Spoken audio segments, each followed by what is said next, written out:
Good. All right. Yeah. Uh, let's see. Okay. Looks like we're live. Let me turn the volume down here. Speak for yourself. All right. Um, cool. So, any uh, any other thoughts of the project so far? Well, for starts, good evening to you. Good morning to me. Oh yes, But yes. I guess this is an official show we're on. It just sounds like it looks like it's just me and you at the moment, but that's fine. Oh no, there's three watching now, so there's some other people here. oh, Welcome. Hello. Welcome to the stream. Uh, as you can tell, it's me and Mr. Roger Ryder, old Tom up here tonight. Um, and if you're new to the channel, I am James Harris, aka the Jinja Ninja. And tonight, Tom and I we're working on a comic together. I guess I should throw the link in the chat here. I Um, can I can do that if you're. oh, I got it right here. It's fine. Um, there we go. So this is a link to our uh, comic book campaign that we're running right now. We are currently at. It's funny. I have it all in Japanese yen, but it shows the American dollars too. We're almost at $2,500 with 26 backers.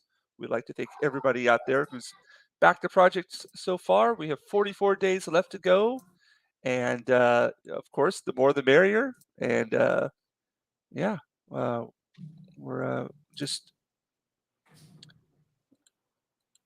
like rolling along right here. That's right. Hopefully, yep, Yes. A big thank you to everyone who has backed. yes. I hope that in October I get to thank some of you in person. That is a big goal of mine. Me But too. yeah, yeah, Same here. yep. And yeah, so it seems like the Vegas was the Vegas meetup was another hit. A very good turnout. Looked like everybody had fun out there. Yeah. Did you? Yeah, Wish I could have gone. yeah, I know, man. Like, I experience like really bad FOMO whenever I see all the videos and everything going up of all the people out there just having a really good time. JT, Captain America Gunter, he was out Yeah. there. He seemed like he made the most of it. Max von Priestley, saw him out there. Did Nick Weiser go? I didn't see any pictures of him anywhere. I do not know. Yeah. So Yeah, we're I saw some pictures and then I didn't really like look into it or nothing, but yeah. So we're gonna be on. I'm getting like I need to have my schedule better.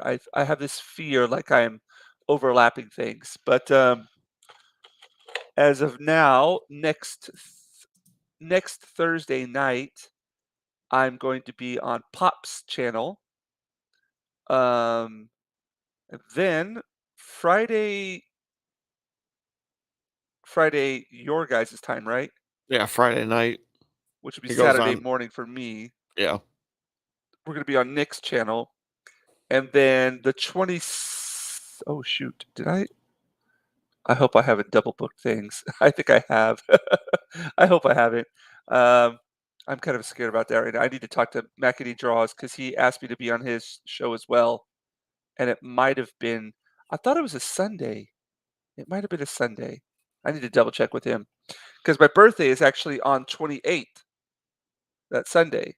So I'm going to be doing a live stream next week on my birthday. Yay! Yay. Birthday smash. So I need to promote that a bit, I guess. Um, and I'm trying to think of anything else in the works. Uh, also going to be on that link you sent me today, Yeah, which I actually keeping it geekly, and that's what that was like September 22nd or something. something like that, right? Let me go check that out real quick. Yeah. Um, maybe the 22nd. I need to. I guess I Yes. just. Yes, I need to press a yes for that. I guess I got the invitation. I put you as a guest. I mean, um, Okay, cool. Yeah, I got the, and okay. I said yes for going, so And I don't that's know, done. that might be late at night for you, but Oh, uh, that's no problem. Anytime is fine. It doesn't bother me. It could be, uh, 2, 3, 4 in the morning, it doesn't bother me. Anytime is fine on Thursdays and Fridays. It doesn't bother me at all. cool. Uh, for the purpose of, you know, the project, time is not a matter that I take into consideration. So, yeah, anytime I'm flexible with that. So there we go. That's in there. 11 p.m. my time. Well, that's fine. That's perfect for me. Yeah, that like you know, I'll do my best not to be a zombie, since that's like the end of my work week. Right. But Well, that's what Red Bull's for. yeah, yeah. C4. That's been my kick lately. Is C4, some energy drink. Yeah, I actually today was one of the first days. Like for me, if I get really tired, I just take a little cat nap for about 15, 20 minutes. But today I was like, no, I'm not going to do it. I'm going to persevere. And so it's just kind of like a balancing act of different things I could be doing. Like I'll stop like doing computer work and then I'll go back to my drawing and I'll go from the drawing to something else and then go back to the computer work again, get up and stretch, do things like that. But yeah, I mean, it's just yeah. Sometimes just you get really tired and you're like, okay, gotta work through this. And I've always been bad about that, so it's something I've gotta try to get better at. But yeah. So yeah, I'm gonna do some Batman work tonight, man, if that's cool. And Batman. if there's anything you want to talk about, you go for it. Um, I guess well, yeah, again, the reason I'm doing these pictures like this, one, just to kind of take a break from the comic book work and refresh, kind of, you know, change the whole mindset. Uh, and then, of course, the Tokyo Comic Con coming up in November. I've, they're- I hope they're not listening. I doubt they are. But if you are horrible at getting back to people. Like, you have to really be on top of them, like, with emails and stuff and just getting back to you. So I'll email them and I'll wait for a response and I won't get any response. And I'm like, okay, I kind of want to be able to plan ahead of time. And so, yeah, I just kind of email them very uh, like diligently. But still waiting on an official yes, even though I don't see why they would say no. I'm paying money. And all of my comic book stuff that I've put on Instagram and everywhere, it's like, it's nothing of the racy stuff like, big tentacle demons t sticking their things in every kind of orifice, nothing like that. Well, So, maybe if you did that stuff, you'd hear back from you them. know what? That's probably true. They're like, "Ooh, this is selling a moment. Let's do that." Yeah. So I've like had these. This is the suit that I want to do today. Like this, the gray and blue suit with the yellow um, uh, bat symbol on the chest. I wonder who did the drawing for this because I love the drawings. It's by Andy Kubert. Yeah, like I love his work. Even though some people, I actually enjoy this book a lot. I know some people don't, but I think it's fun. Batman versus Predator. How could you not like that? Oh well. But what I really thought was cool is in the back of this book, regardless of whether or not you like the story, there's a nice portfolio section here in the back that shows different artists' interpretation of Batman. So you've got a guy here doing some kind of Frazetta work, and then there's some cool stuff going on here. I like this green color. And then, yeah, some different angles. Lots of action going on there. Lots of dynamicism. And that's Yeats, actually, right there. That's a Yeats picture. I thought there was a Jim Lee in here as well. Yeah, there's Keith. He's the one who does the really pointy ones. Who's that? I'm so horrible with my names. Everybody knows that, though. Yeah. Who's that? Jackson. I don't even know how to pronounce that. Guice. Mignola. And the. Oh, that's Sedum. That's crazy looking. I like that cover better than I like that cover.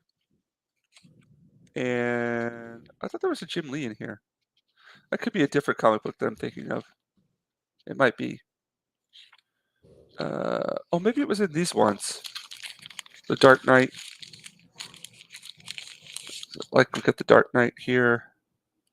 Was it in the back of here? Oh, it might have been. This might have been where I saw it. Oh yeah, it is, isn't it? Yeah, there's some Tim Bradstreet. That's really cool. And then yeah, there's the Jim Lee. Like the small little pointy ears. Kind of got that from Frank Miller, if I'm correct. Right? I do not know. Yeah. And also before I was, like deciding on what kind of, because I haven't really got a composition in mind yet. What I like to do is just throw down ink blobs, and then kind of like what was it called, the Rorschach test? Sure. The one where you fold the Ror paper, the ink blots. Rorschach. The Rorschach test, is that what it's called? I don't know. I kind of like try to find the hidden picture in there, like I did with the Wolverine one last time. So what was I saying? Okay, yeah. So I was going through artists. I was just like looking up Batman comic artists and trying to find some cool pictures that people have done previously, and those are the ones I remember in the back of that book. And then let me not dox this. Um, yeah, there we go. Yeah, and so I was just like looking at these kind of pictures. There's the animated series, and that was kind of I thought that was a cool interpretation of it. That's the Batman. That's from the Long Halloween, I think. Now this one's crazy. That's Kent Williams. It's almost like somebody. It's Batman, but it almost looks like somebody cosplaying as Batman, the Batman. That's a recent picture he did, and that's the Frank Miller. And that's another Kent Williams. It's like the traditional one. Very dynamic posture. These are cool too. I just love this style right here. That's like right down my alley. It's beautiful. Whoops. And that's my inbox. Hopefully nobody saw that. All right. So with that in mind, I'm going to get started. And Tom, if there's any stuff you want to talk about, you just go ahead and do that. If you're there. If you're not, that's okay. But yeah, Yeah, Batman. give me a minute. I'll be back. Oh no, you're fine. You're fine, man. So I've actually never tried. I've tried drawing Batman just a little bit before, but nothing really, um, you know, fleshed out. Kind of just like a little bit of a sketch here and there. When I was younger, I did a lot more like replications of Spider-Man or X-Men. Basically, just those. Those are the ones I stuck to. I didn't do a whole lot of any other stuff. So it's gonna be a new challenge for me. So I guess no other way to get, no better way to get started than just to throw some water and ink down and hope for the best. get this place all cleaned up. Alrighty. Okay. So I kind of have an idea of what I want to. Well, the color palette, I guess. I've kind of decided what kind of color palette I wanted to use. So last time I was working with Wolverine, I was doing the brown and yellow costume. So I figured this time I would go with some blue and black and yellow inks. Let me just set this up here and just kind of let them flow around of their own.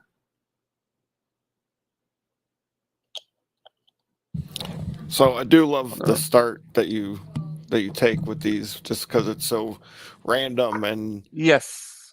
Yeah. you just kind of you let it do its thing. Yep. Just not fight it and let it. Yeah. And there's a lot of artists that do it this way too. I mean, it's that whole idea of just finding the image rather than forcing it to be there. And so yeah, I just thought I would try to put in some of these blues with some white and black, and then just let it move around. And then because there's a bunch of water on here. Now the mistake that I made, and I don't know if this is going to affect it or not. I have uh, water here, but in order to keep my hey, there's Eric. What's up? Hey, how's it going, man? Konnichiwa Welcome. da. Konnichiwa. O genki desu ka? Onegaishimasu. はい、どうぞどうぞ。いらっしゃいませ。Kokoro desu ka? Baka da.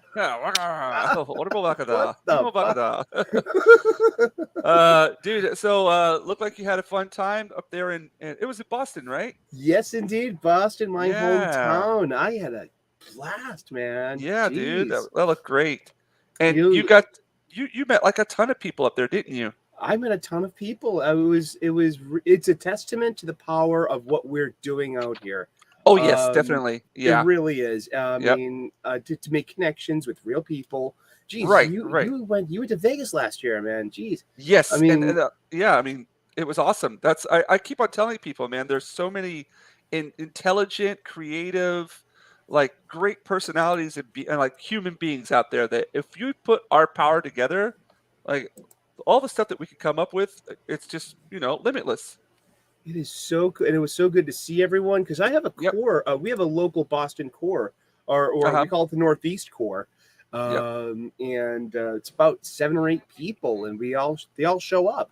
And That is awesome. to movies, we've been doing it since December. We went and saw Spider-Man: No Way Home, and we had supper together, and we got to talk about it. That is And so cool, man. Then we met for the Batman and did the same thing.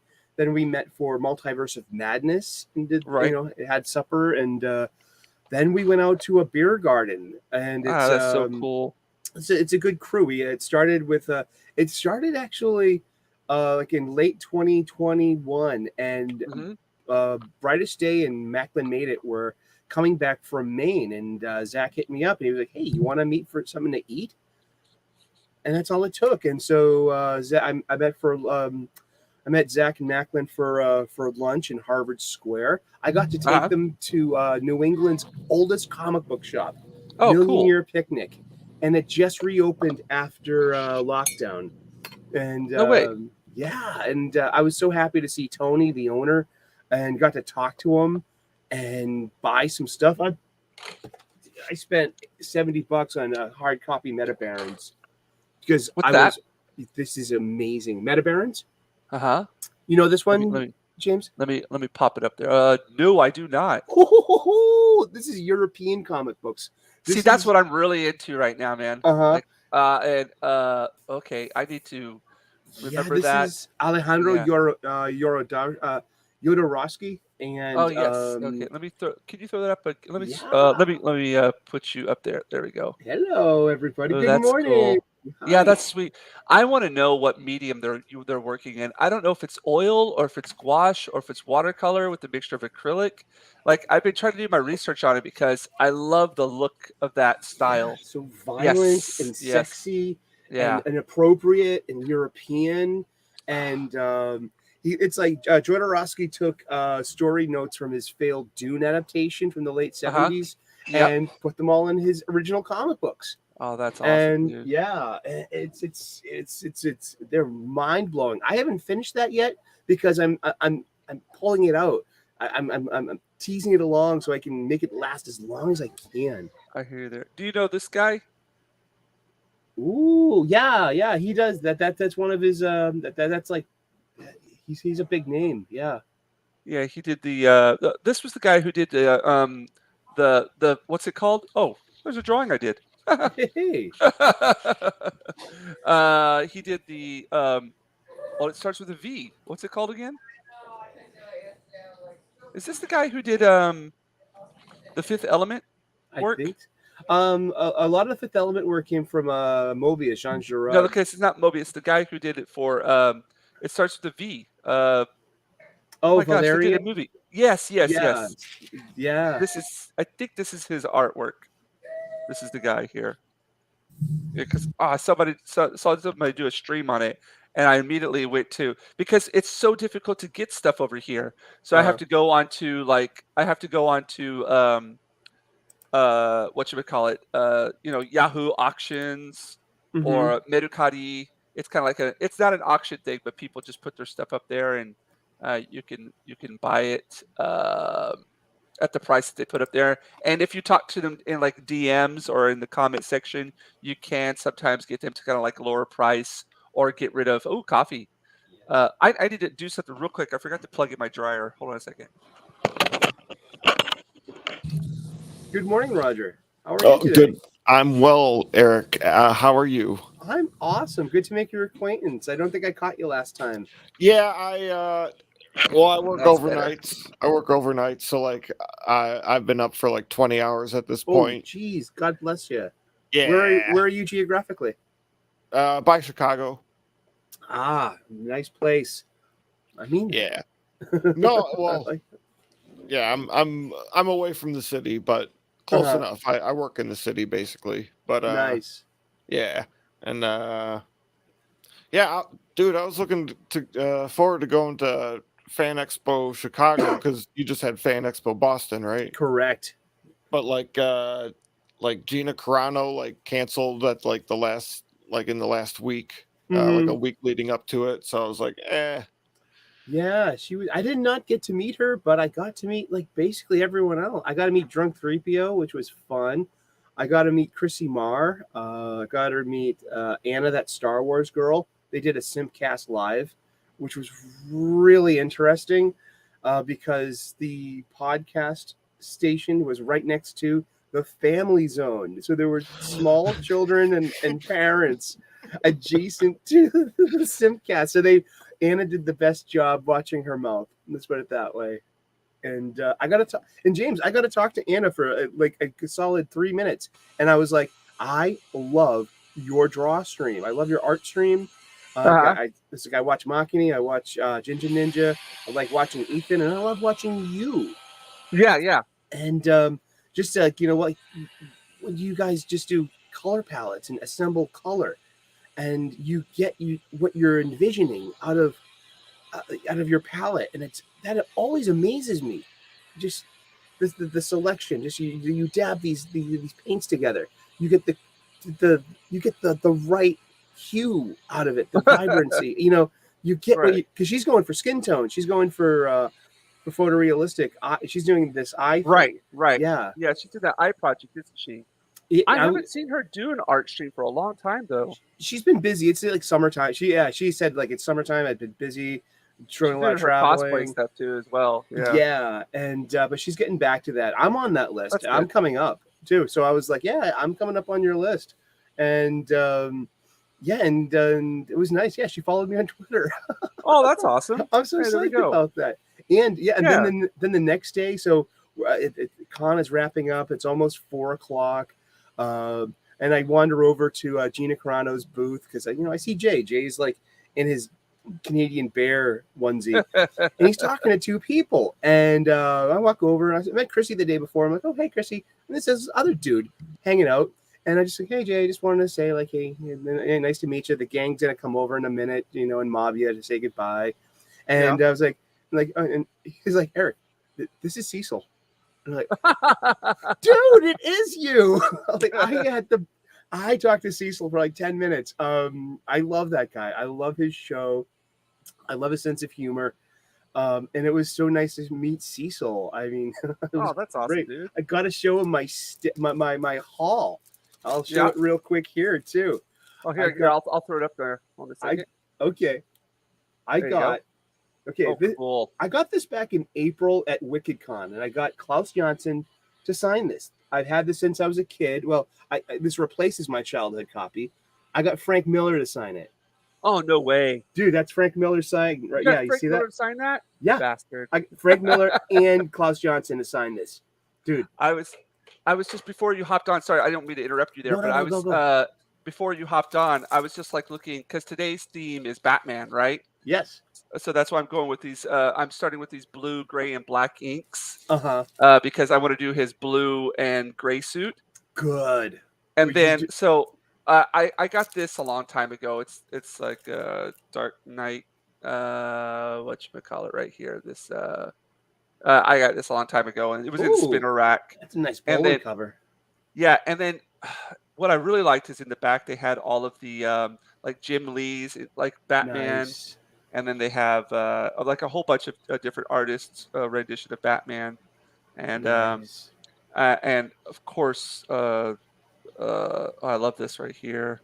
Ooh, is that Doug Mensch next to that? That's a Tim Bradstreet. That's a Bradstreet, yeah. The one next to it with the. Oh yeah, that's starts Tunkit. I love the ears. I love the elongated ears. It's so yeah. And then and of course you have oh, I lost it. It's not in here. Oh no, I don't have it in here. It's not in here. But one of my favorite ones was just Frank Miller's Frank Miller's Batman. So so this is issue 175. Came out in the summer of '81, and I bought this with pocket change when I was 8 years old before summer camp. This I got to point out to both Klaus and Frank my favorite panel. Frank, actually, there was this huge line ahead of me. I was in line for an hour, and the line got even longer behind me, of course. Frank talked to me for 2 minutes about this. He was like, I remember where I was. I was in New York. I had this lamp between my legs, and Marvel had given us this shitty paper. It was like this 3-ply paper, and it was like really flimsy stock, and I was struggling with this, and it was a really just nice to talk to him. He had a stroke a couple of years ago, so he looks a little older than he actually is. But going back to Batman for a second, I got this for $16. This is Batman 424 from 1988. This is a standalone issue written by Jim Starlin and drawn by Doc Bright. I'm not too familiar with this stuff. It's really solid Copper Age stuff. This is a great story. This is about 4 issues before Jason Todd gets killed. And this is a Robin story. This kid here, Felipe, is his father is an ambassador, so he's got diplomatic immunity. And Felipe's been up to no good in the streets of Gotham, including a horrendous physical assault on a young lady, and they can't convict him. Even the young lady is so distraught that she suicides. It's a really sad story. So by the end of it, Jason confronts Felipe. He goes to his condo. He shows up on his balcony, and then Batman shows up because Felipe had fallen. And he was like, Robin, did you push him? And Robin's like, no, he must have slipped. And we never know if Jason pushed him or not. We don't know to this day. And it's a great story. Like this whole, this like foreshadowing of like, yeah, Jason's not maybe cut out to be a hero. Yeah. Love Batman. Sounds like a great story. I've kicked myself off the stream. There we go. You're back. I'm back. Oh man. All right. So just a little. I did this like random ink blot, but as I was doing it, I automatically found Batman in it. Mm-hmm. So now, I've got his like the ears right here, Face is going to be right here. It's going to be like a large size. But I've got these small little things going here, so I don't know if I'm going to turn those into characters or what. I don't know. So as I'm drawing, this thing's It'll going to kind of take form. evolve, take Yes. form as I'm The working through it. artistic The journey begins. journey. Yeah. The So journey. something I've been really trying to do is limit my color palette to like 4 or 5, not going over that amount of colors. So I think what I'm going to do today, since I'm going to just work with maybe white, black, Payne's gray, and maybe I might go with like a true ochre, and then let's see, and maybe a blue, and just keep it really. Oh no, the Payne's gray can work as a blue as well, but I could actually go for some ultramarine. Yeah, I think that's what I'm just going to work at that. I don't know. It might bring in some red. See, this is the problem. I want to try to keep my. I'll take away the black and I'll work with Payne's gray. That's what I'll do. Decided. Mhm. Because I work with black in my paints sometimes, but if it's not used correctly, it can really kill the vibrance, the colors. So it's funny. Like in art school, we were always taught it was a big no-no to use any kind of black in your paintings. But then you see professional artists use it all the time. You're like, well, what the hell was I taught? So I just kind of ignore it. But you got to use it the right way, otherwise it can end up being it could just kill the colors. But I'm going to try it tonight without the black and try to work with Payne's gray. But yeah, man. So yeah, tell us more about your you got the con crud, right? I got the con crud hard, man. Yeah, I'm still kind of. I'm still fighting just the ends of it. You know what I mean? It's right. It's definitely on its way out, but it flattened me early last week.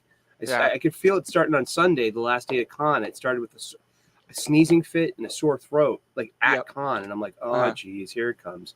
So then by Tuesday, I was just out, like just like upper chest congestion, and I don't know if wearing a mask or not would have helped or not. I did not, but I did aggressively wash my hands all weekend long because I'm a chef. Yeah. I know what you know what I mean. It's like I'm used to washing hands all day, and it's but that's what Culture Casino says because it's good hygiene. Right. Yeah, I think it's kind of like maybe it's kind of like going to India. Mm-hmm. You go there, you could do all you want to try to avoid getting the getting the India shits. Yeah. But they'll find a way to get you. I hope no one else in my party got what I got. That's all I hope. But yeah, Saturday night we had a table of 16 people at the barbecue. Holy cow! Yeah, that's awesome, dude. Yeah, we just we connected with a lot of people, and it was a good crowd. Made new friends, and then after con on Sunday when it was all over, we went to an Irish bar across the street, nice. and there was 9 of us. Nice. At the end of it all, we're just breaking bread, sharing company, sharing stories. And it was just a great experience all over. I got a cosplay, and that camaraderie will last. That that'll go further than just the cons, and that's those are true friends that you make there. And man, I just really envy you. You do it yourself too. Are you going to Orlando? I'm really hoping so. Like cool. I'm basically, unless some kind of situation comes through where it stops me from doing so, I'm hoping to be there. I'm thinking about going for a week. Because my schedule is kind of done to where I could take off a week, but I only miss. I could take off a week and a half. Actually, I could take off a week and a half and only technically miss 1 week of work because I don't work Thursday, Friday, Saturday, or Sunday. I work Monday, Tuesday, Wednesday for my English school, and then Thursday, Friday, Saturday, and Sunday is basically for artwork. Okay. Yeah. Now, where are you from originally in the States? North Carolina. North Carolina. Do you? Yes. And when you come by the States, do you make a point to swing home or? Well, the thing is, North Carolina is not really home anymore. The place where I grew up, Swansboro, North Carolina, Actually, I grew up in North Carolina and in Indiana, Uh-huh. back and forth, back and forth. And so North Carolina, my younger brother, well, I have two younger brothers and an older brother, so there's Hmm. four boys. My God older bless you. brother, he lives in Tennessee now. He used to live up near Chicago, around where Tom is, Uh-huh. and then they moved down to Tennessee. I think it was a year and a half ago, and they're in Memphis. And then my youngest brother is still in Swansboro, where I grew up at. Hmm. Went to high school and junior high school and some of elementary school at. And then my other younger brother, the second, well, the one right below me, he lives in the mountains, North Carolina. Hmm. Um, and so everybody lives in different places. So I just can't go and visit everybody. You know what I mean? It Right. would be insane. I tried to do that like once, and it was just like nonstop. You spent most of your time in an airport. Yeah. So it was just like we try to make it to where, if we could have like a meetup place, then we try to do that if possible. But this time around, I don't know if I'm going to be meeting up with family as much because I'm going there for this Orlando meetup and also for work because Tom and I are going to meet there, Hmm. and we're Yeah. going to be doing stuff for the comic book as well and having in-person meeting, like meeting in person. So I reckon that the majority of the visit's going to be for work and for like the Orlando meetup. But my niece just got accepted. She just started going to college at Florida Hmm. State. Ooh. So I don't know. There's a possibility there, being in the same state, that we might meet up. Yeah. I'm not sure. We'll have to see how it goes. But yeah, just a bunch of stuff in the mix. Yeah, Nice.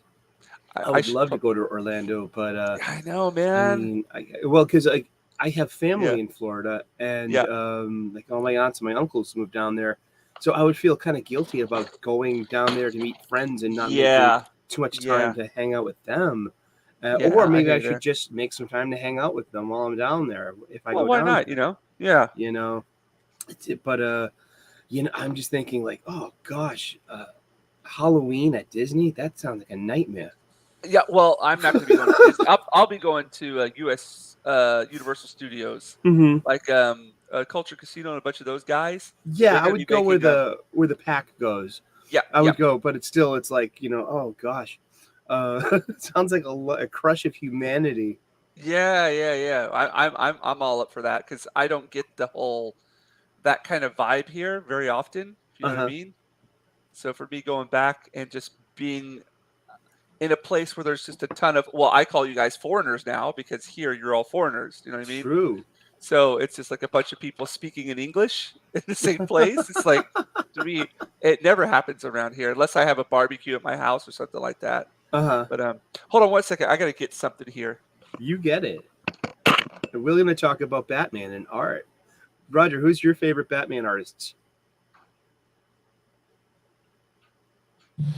So like I never really had too many like comics. So as far as Uh, like Okay, there we specific go. artist that did Batman, I couldn't really tell you. uh-huh. But like I grew up on like the animated series. Uh-huh. Yeah. Like Alex Toth is like one of my favorite Batman creators. It's the look of the Super Friends and that world that he designed. He also did like Space Ghost, Herculoids, all the Oh late yeah, yeah. '60s animated Hanna-Barbera stuff. But Alex Toth, he was a big late Golden Age, Silver Age artist, and he designed the entire look of the Hanna-Barbera DC Mm, stable. Yeah, yep. I mean, just wonderful. I love his Batmobile. Um, I love his Batman. Yeah, Who was that again? Alex Toth, Toth, Okay, Alex okay. Toth, and yeah, it's just he's one of the unsung heroes of art of the superhero Hmm. genre. Yeah, it's simple, it's cartoony. Yeah, Right. it's sold to kids. I mean, it's nothing complicated. It was just pleasing and nostalgic for me. So I got a big place in my heart for Alex Toth, and Yeah, he did a lot of work for DC as well, like in the early '70s. There was when Hot Wheels toys came out, they tried to Right. tie it in with a story, and so Alex Toth did the comic book for that. And Oh, cool. oh yeah, and geez, let's see. I like Doug Mensch. Is that Doug? Am I thinking that right? Let me see. Doug Mensch. Huge ears. It's Batman. Right, Yeah. right. Like, I remember Always. we were talking about that last time as well. Yeah, dark and moody, and yeah, just like the big pointy ears because it looks that's intimidating in some way. Yes. Yeah, Yeah, it's not natural. yeah. It always I like it whenever they exaggerate things like that. Like Mm-hmm. whenever some artists get a hold of like Wolverine and they would really exaggerate his arms or certain parts of the body. It Mm-hmm. really stands out and it looks really like bestial, you know? Yes, because that's Yeah, an essential part of his nature. yeah, I mean, I think that's something they've lost along the years, the fast current years, trying to make him into a family man. yeah. Just like keep him in his like that beast nature. I remember like some Wolverine comics where he was where they were showing where he was like in World War I. Mm-hmm. And it's just like that. I love that when they would go back to that era and just see what he was doing at that time, and Yeah, bone it's just claws yeah, and exactly. yeah, more basic. Let's see some of my other. Okay, my favorite Frank Miller Batman. There's it's both from Dark Knight Returns. It's when he's leaping out of the Batmobile to fight the Uh huh. mutant. That for the Oh, first okay. time he gets his ass kicked, but it's the yellow oval. It's the smile on his face, Right. and that you know what I mean. And then he gets his ass completely handed to him, and yeah, and then it's like when he returns and he's in the with just like no yellow oval, and it's in the Uh huh. black and the grays, and he's like, you know, like I'm the surgeon and this is the operating table, and you know, I I I don't know why I never got into the Batman comics, and I uh-huh. was I like Tom. Like I was totally into Batman the animated series. Um, you know, anything I saw like for me, I watched all the old Batman, like the what should we call it, the old ones with Adam West. Yes. Oh, I've watched those religiously, Oh gosh, and yeah, those are the great. to me that was like it's kind of like for me that was Batman, and then Batman 1989 came out, you know, Mm-hmm. Michael Keaton, and it's like, ooh, what the hell is this? Um, and yeah, it just kind of Did you changed. catch Super Friends at all growing up? Oh yeah, yeah. So But like we have something in common. We yep, already had a Batman who laughs. We right. had Ulan Soule, who did the Uh-huh. voice of Batman for Super Friends, and we also had Adam West. They had a sense of humor, a sense of brightness, Right, and way before Frank Miller changed, you know, the character into right, the Dark Knight. We had the Cape Crusader. right. Exactly. Hi, Courtney. Good morning. Oh, hello, Courtney. Thank you. Come Sorry, on in. my drawing has it really. It's kind of difficult to see right now. It's Mm-hmm. this technique that I get is used a black colored pencil Yep. to get in your shadows and everything. It's such a cool technique, and then you color over that, and then you do black pencils again Mm-hmm. to kind of like accentuate those dark parts. But I'm just trying to get like it's so cool. Like his face is just right here with See this it. cape, and Yeah. there's his ears up there. It's just finding it in the picture. Yeah, yeah. There we So go. like looking at this like this Frank Miller stuff, like he seems almost built like the Hulk, It's Yes. very like top Wolverine or heavy, something. Yeah, just more very of broad a brute. shouldered. Um, yeah, and but it's interesting because then if you stay tuned into Dark Knight, he's been doing Dark Knight all this time. He did Dark Knight 2 in 2001, Dark Knight 3, the Master Race in the mid aughts, and then he did another one recently, Dark Knight 4, The Golden Child, and this was about 2 or 3 years ago. So Batman physically has gotten actually a lot slimmer. So he's lost that hugeness, that Hulk quality, Right. and he's gone to more of like a fit older man who he actually is in those comics. I'm thinking this might be more on the broader, like the more um yeah, like the broader version of it Mm-hmm. here that I'm doing. I don't know. I didn't really have that in mind, but there's just like I looked at just a bunch of reference photos and then I kind of let the ink go where it wants to, and then that's kind of the image I That's found in there. Yeah. I'm getting Bob Ross vibes. The happy accident. You know what I Exactly. mean? Happy accident. It's Exactly. it's meant to be. It's gonna go. I love that. I love his vibe. I got a new saying at work in my kitchen. I have on the top of my clipboard. It says WWBDD, and people are What like, would "What does Bob that Ross do? mean? What would Bob Ross do?" Happy accidents. Keep your cool. You got 2 cameras in half an hour. Yeah, man, go with it. Exactly. Exactly. Yeah, I mean, Happy shit. accidents. I Yeah. mean, there's a lot in common between like just being fabricating things for public consumption. There's a private Right. part of it where you can be artistic, and then there's a part of it that like I really want to sell this. Yeah, there's nothing wrong with that at all. I love that. No, not at all. So, are you going yellow oval or no? I'm going yellow oval, definitely. Nice. I love yellow oval. 100,000%. Yes. Yes. Yellow oval, gray body, blue cape, Mm-hmm. and I'm trying to decide what I'm. Oh, I've got like this arm kind of thing going on here. Okay, Um, one thing I like about iconic color combinations is that yellow oval usually means yellow utility belt. right. So I'm gonna give him a yellow utility belt, of Ooh, course. nice. Yeah. I If I like can that. get the yellow utility belt in here. So what I'm doing is I have an exaggerated um uh Right. If you have angle room, here. yeah. So if I push his torso down here really low, and I'm actually going to exaggerate the size of the emblem Mm-hmm. and make this torso, his abdomen really small, and then throw his belt in utility belt here, So he's coming right at us. here. Yeah. So it's kind of like coming at you.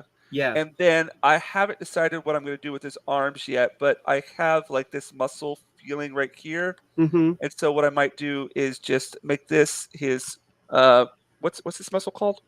Um um Forearm, bicep, oh no, your bicep, tricep. sorry, your bicep. And then maybe have his bicep come in here. Mm-hmm. I haven't decided yet. That's So I'm just kind of another like, thing of another yeah. thing of art that I'm always appreciative.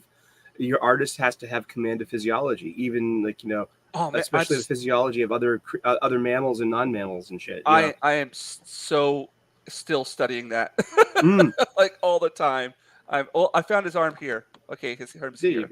go. I've been studying Korean artists. I've been studying Frazetta. I've been studying through David Finch. I've been Mm-hmm. studying through other people, like looking at like art tutorials, because I don't ever think that I will ever stop learning. It's Nope, just one of those things you you won't. constantly are doing. Cilantro. So Me neither. so you're like, you know, every you want to like you want to make every picture like the best the picture you've ever done. You know what I mean? Yes. You never want to go backwards, so you're always trying to go forwards. Well, I So say I always want my last plate looking and tasting better than my first plate. exactly. Mm. And for me, it's like I want my the drawing I do now to look better than any drawing I've ever done. Exactly. It's like Um, why Bob Dylan and them get pissed off at us. Like, I just made like a new album, and you still want to hear this 30-year-old shit. yeah, I know. I Yeah. could see, like, for me too. I have my artwork up around my house and everything, and people will look at my old stuff and go, "Oh my god, this is so amazing! Why don't you draw like this?" It's like it was at that time, It was at Yeah. that point, and I don't have it. For me, it's so difficult. Okay, here's a problem I always had with fine art is Mm-hmm. replicating the same thing, the same Mm-hmm. style. Because for me, Uh, fine art is all about that moment. It's mm-hmm. not about using a style to capture or convey a certain emotion. there is a certain emotion requires a certain style. And so I would really have trouble replicating the same kind of aesthetic through my artwork, that same feeling. But when it comes to comic book work and illustration work like this, like I'm able to just completely repetitively use the same style, Hmm.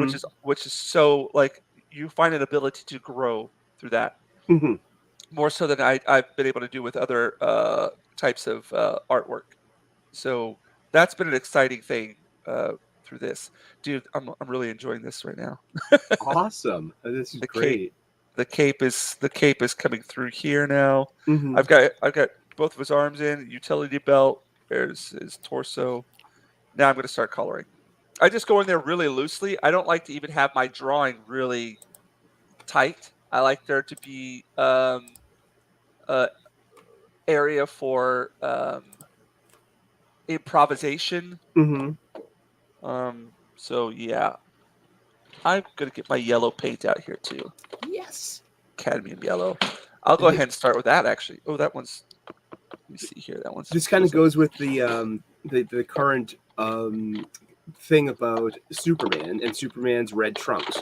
Uh-huh. The Yes. same thing with Yeah. the yellow oval. Yep. I mean, Superman has an iconic color combination. So not only do we have the yellow in his chest, yellow, we have the yellow belt Right. that breaks. So it's not just blue; it's blue, yellow, red.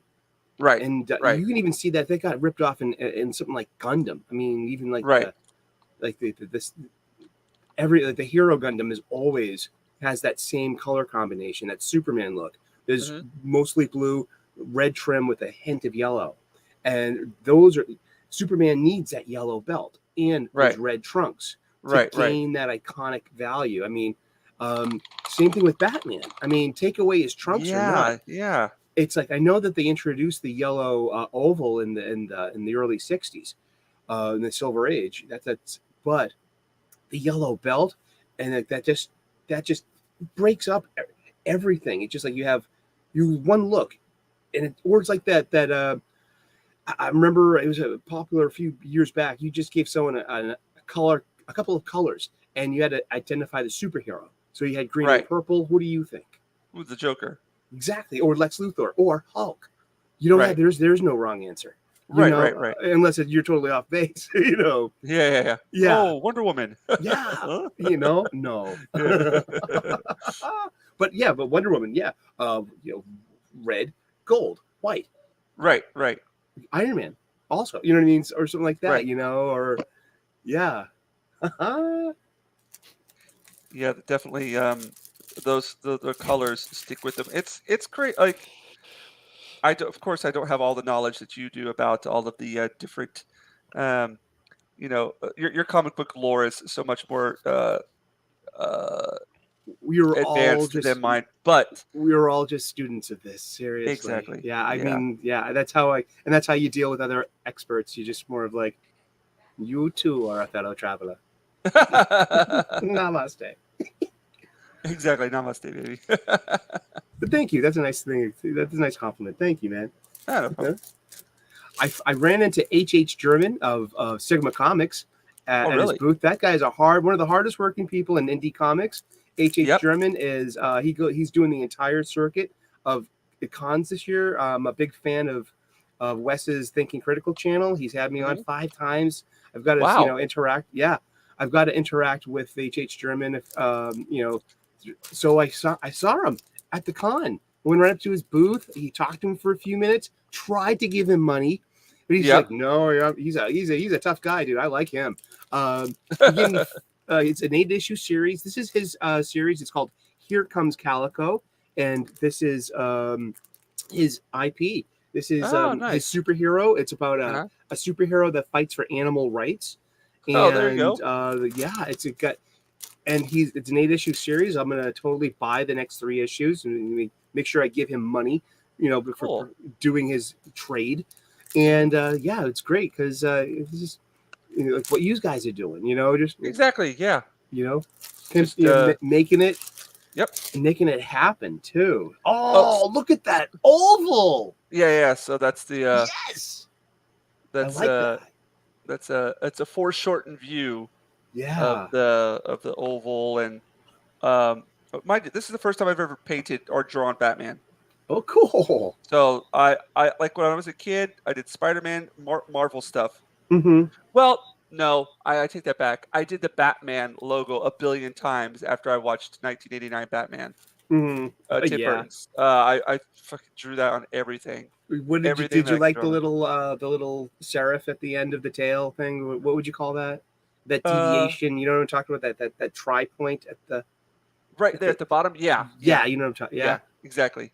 I mean, I that always was thought the that funnest. was yeah, that was That weird. was fun to draw.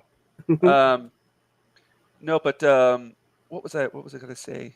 Um, what were we talking about?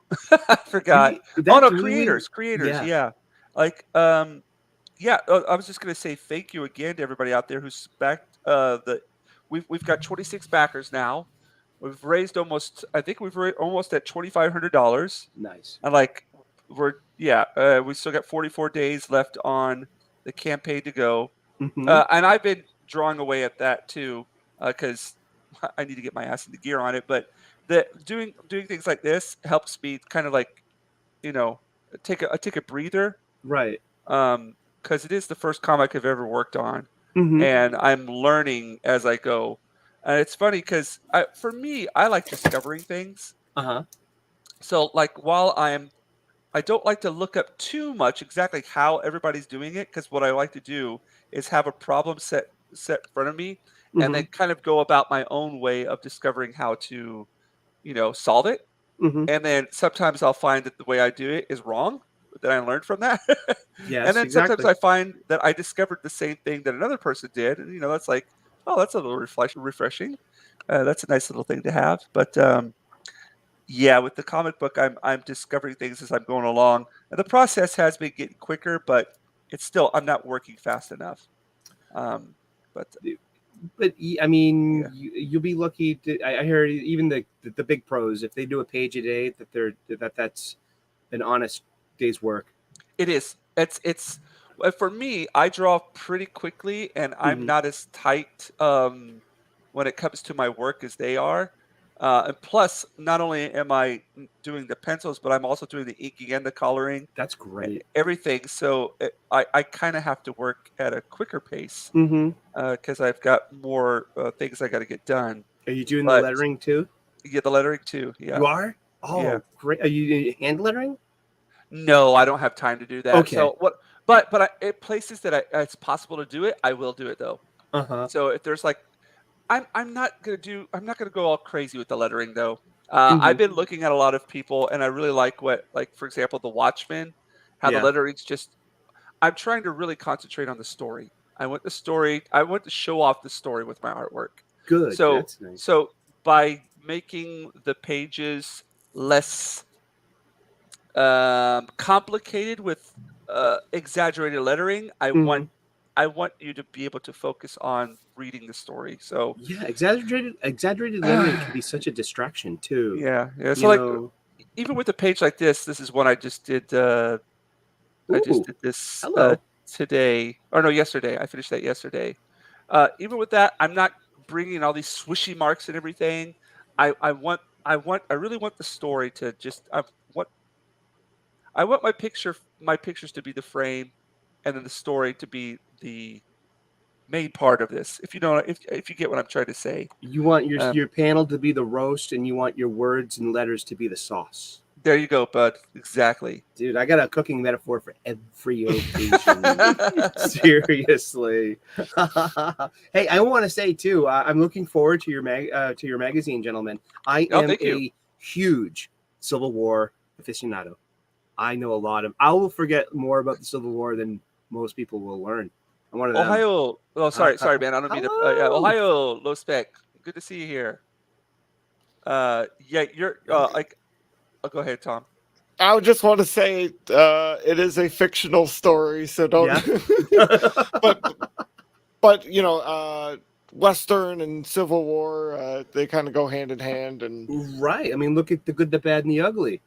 I mean, Oh that yeah, happened during the Civil War. Yeah, that whole yeah. prisoner of war camp scene and blowing up the bridge for what? And Yeah, I've been what I enjoy doing, and what's great about doing this comic book work as well Mm-hmm. is I have to do a ton of research on things. Uh-huh. So today, Tom, I went through and was doing I looked at YouTube videos about the revolver, Oh, Uh-huh. cool. Yeah. and I was just like watching YouTube videos of people doing appraisals and showing how to load it and how to shoot it. And it was just like, I'm learning things as I'm doing this, which is really fun. Because And so I so your tale yeah, is your tale is set during the Civil War, or Tom, A Civil War. a Civil War. okay, A Civil War. okay, Yes. So we can't talk too much about this, Eric. that's fine So, then. But that's just so cool. yeah. This is good to ask questions Oh yeah, yeah. because you. Well, okay. First off, special thank you for backing Yes, big time. this. Cheers! I'm glad to. I want to spend my money on comic books. Awesome. I Well, do. it helps us out a lot, and appreciate having fans already before it comes out. You know what I mean? Indeed. I mean, I'm looking forward to having your art in my home as well. Seriously, Yes. that matters to me, and I love art.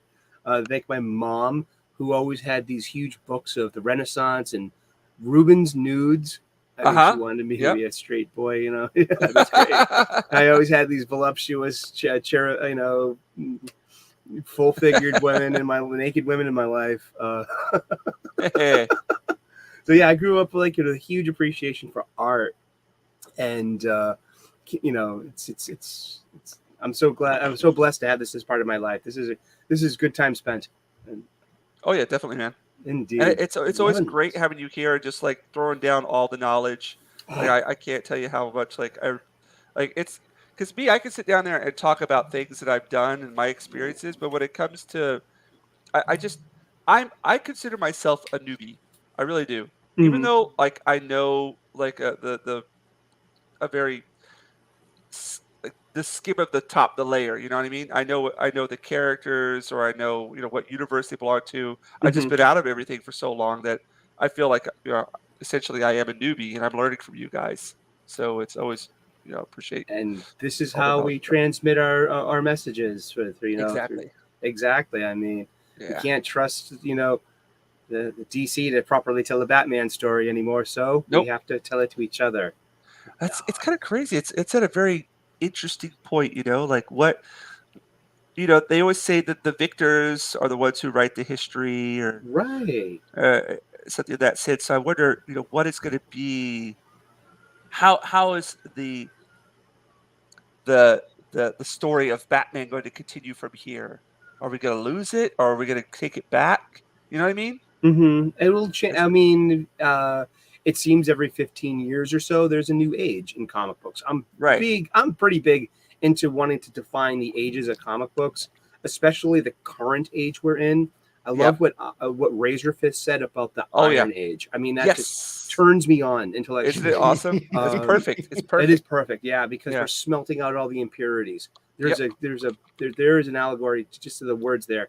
I love Yep. that, and but I don't accept the that we've been in a current age of comics since 1992 until now. That's just Right. way too long, Right. Right. and Right. it deserves a little bit more parsing out.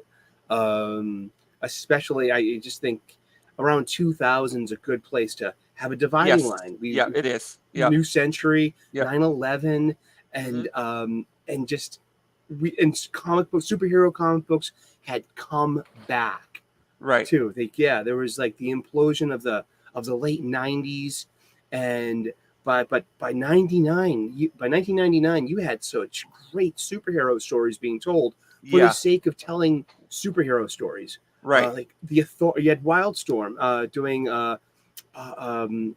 what you remember the Authority, but right before that was oh gosh, why am I blanking on that? It's gonna come right back to me.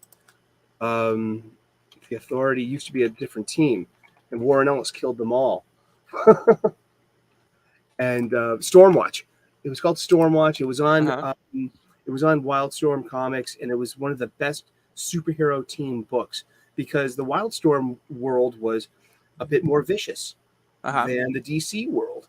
and they had their own heroes, their own lore, their own everything, and it worked, and it was a really good time.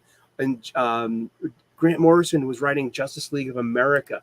It was just called JLA, and he went back to the Magnificent Seven era. He needed Batman, Superman, Wonder Woman, Flash, Green Lantern, Aquaman, and Martian Manhunter, and boom, that's it. That is the team. And then you have some B-listers helping out along the way, and it was just the late '90s. Boom, superheroes were back. They were. Yep. It kind of seems to me like at this baseball cards and comic books kind of started going through. I don't know if I'm wrong about this. Kind of started going through the same decline, a decline at the same time. Mm-hmm. Yeah. You know what I mean? And so the speculator market. It was collector stores, and right about then too, you can correlate. I would throw in Beanie Babies. Yes. Yep. Yeah, and then this predates Pokemon cards by a couple of years, and it does, because I think this whatever became of that implosion ended up in Magic the Gathering cards and Pokemon cards, because those things are just took on a life of their own. I think those successfully replaced baseball cards. I was at the conventions, and they still have like a holographic Pikachu going for $150. I know, that's insane, isn't it? Yeah. I've watched the value of my baseball cards and things like that just plummet. Oh, like it was it's the hard, but I didn't really collect them just to for the funniest thing is I never collected them. When I first started collecting them, I was never collecting them for money. You know what I mean? Mm-hmm, right. You're like, oh, I want to get that player, that guy that I like to watch. Yeah, I want the Carl Yastrzemski with the pork chop sideburns. Oh, yes. Like what Milhouse said in that episode. I wanted the Carl Yastrzemski. any Pete Rose card I got, I was like, holy shit, this is amazing. Anything Cal Ripken Jr. When it comes to sports, I know my stuff. Like back in the days. Well, maybe it's an indictment of how popular and relevant baseball is in culture today. It is totally. I don't know if it'll ever have like a resurgence like it did before, but I still keep those cards with me. But I saw that decline happening, and it happened with like all the card shops opening up, and then it wasn't kids collecting them anymore. It was adults collecting them. Yes. Yeah, exactly. And then what happened is when the adults started collecting them, they started putting prices on them. And then maybe it took the fun out of it. It took the innocence and fun out of it. No, it totally did. It totally did. It's almost like fantasy sports.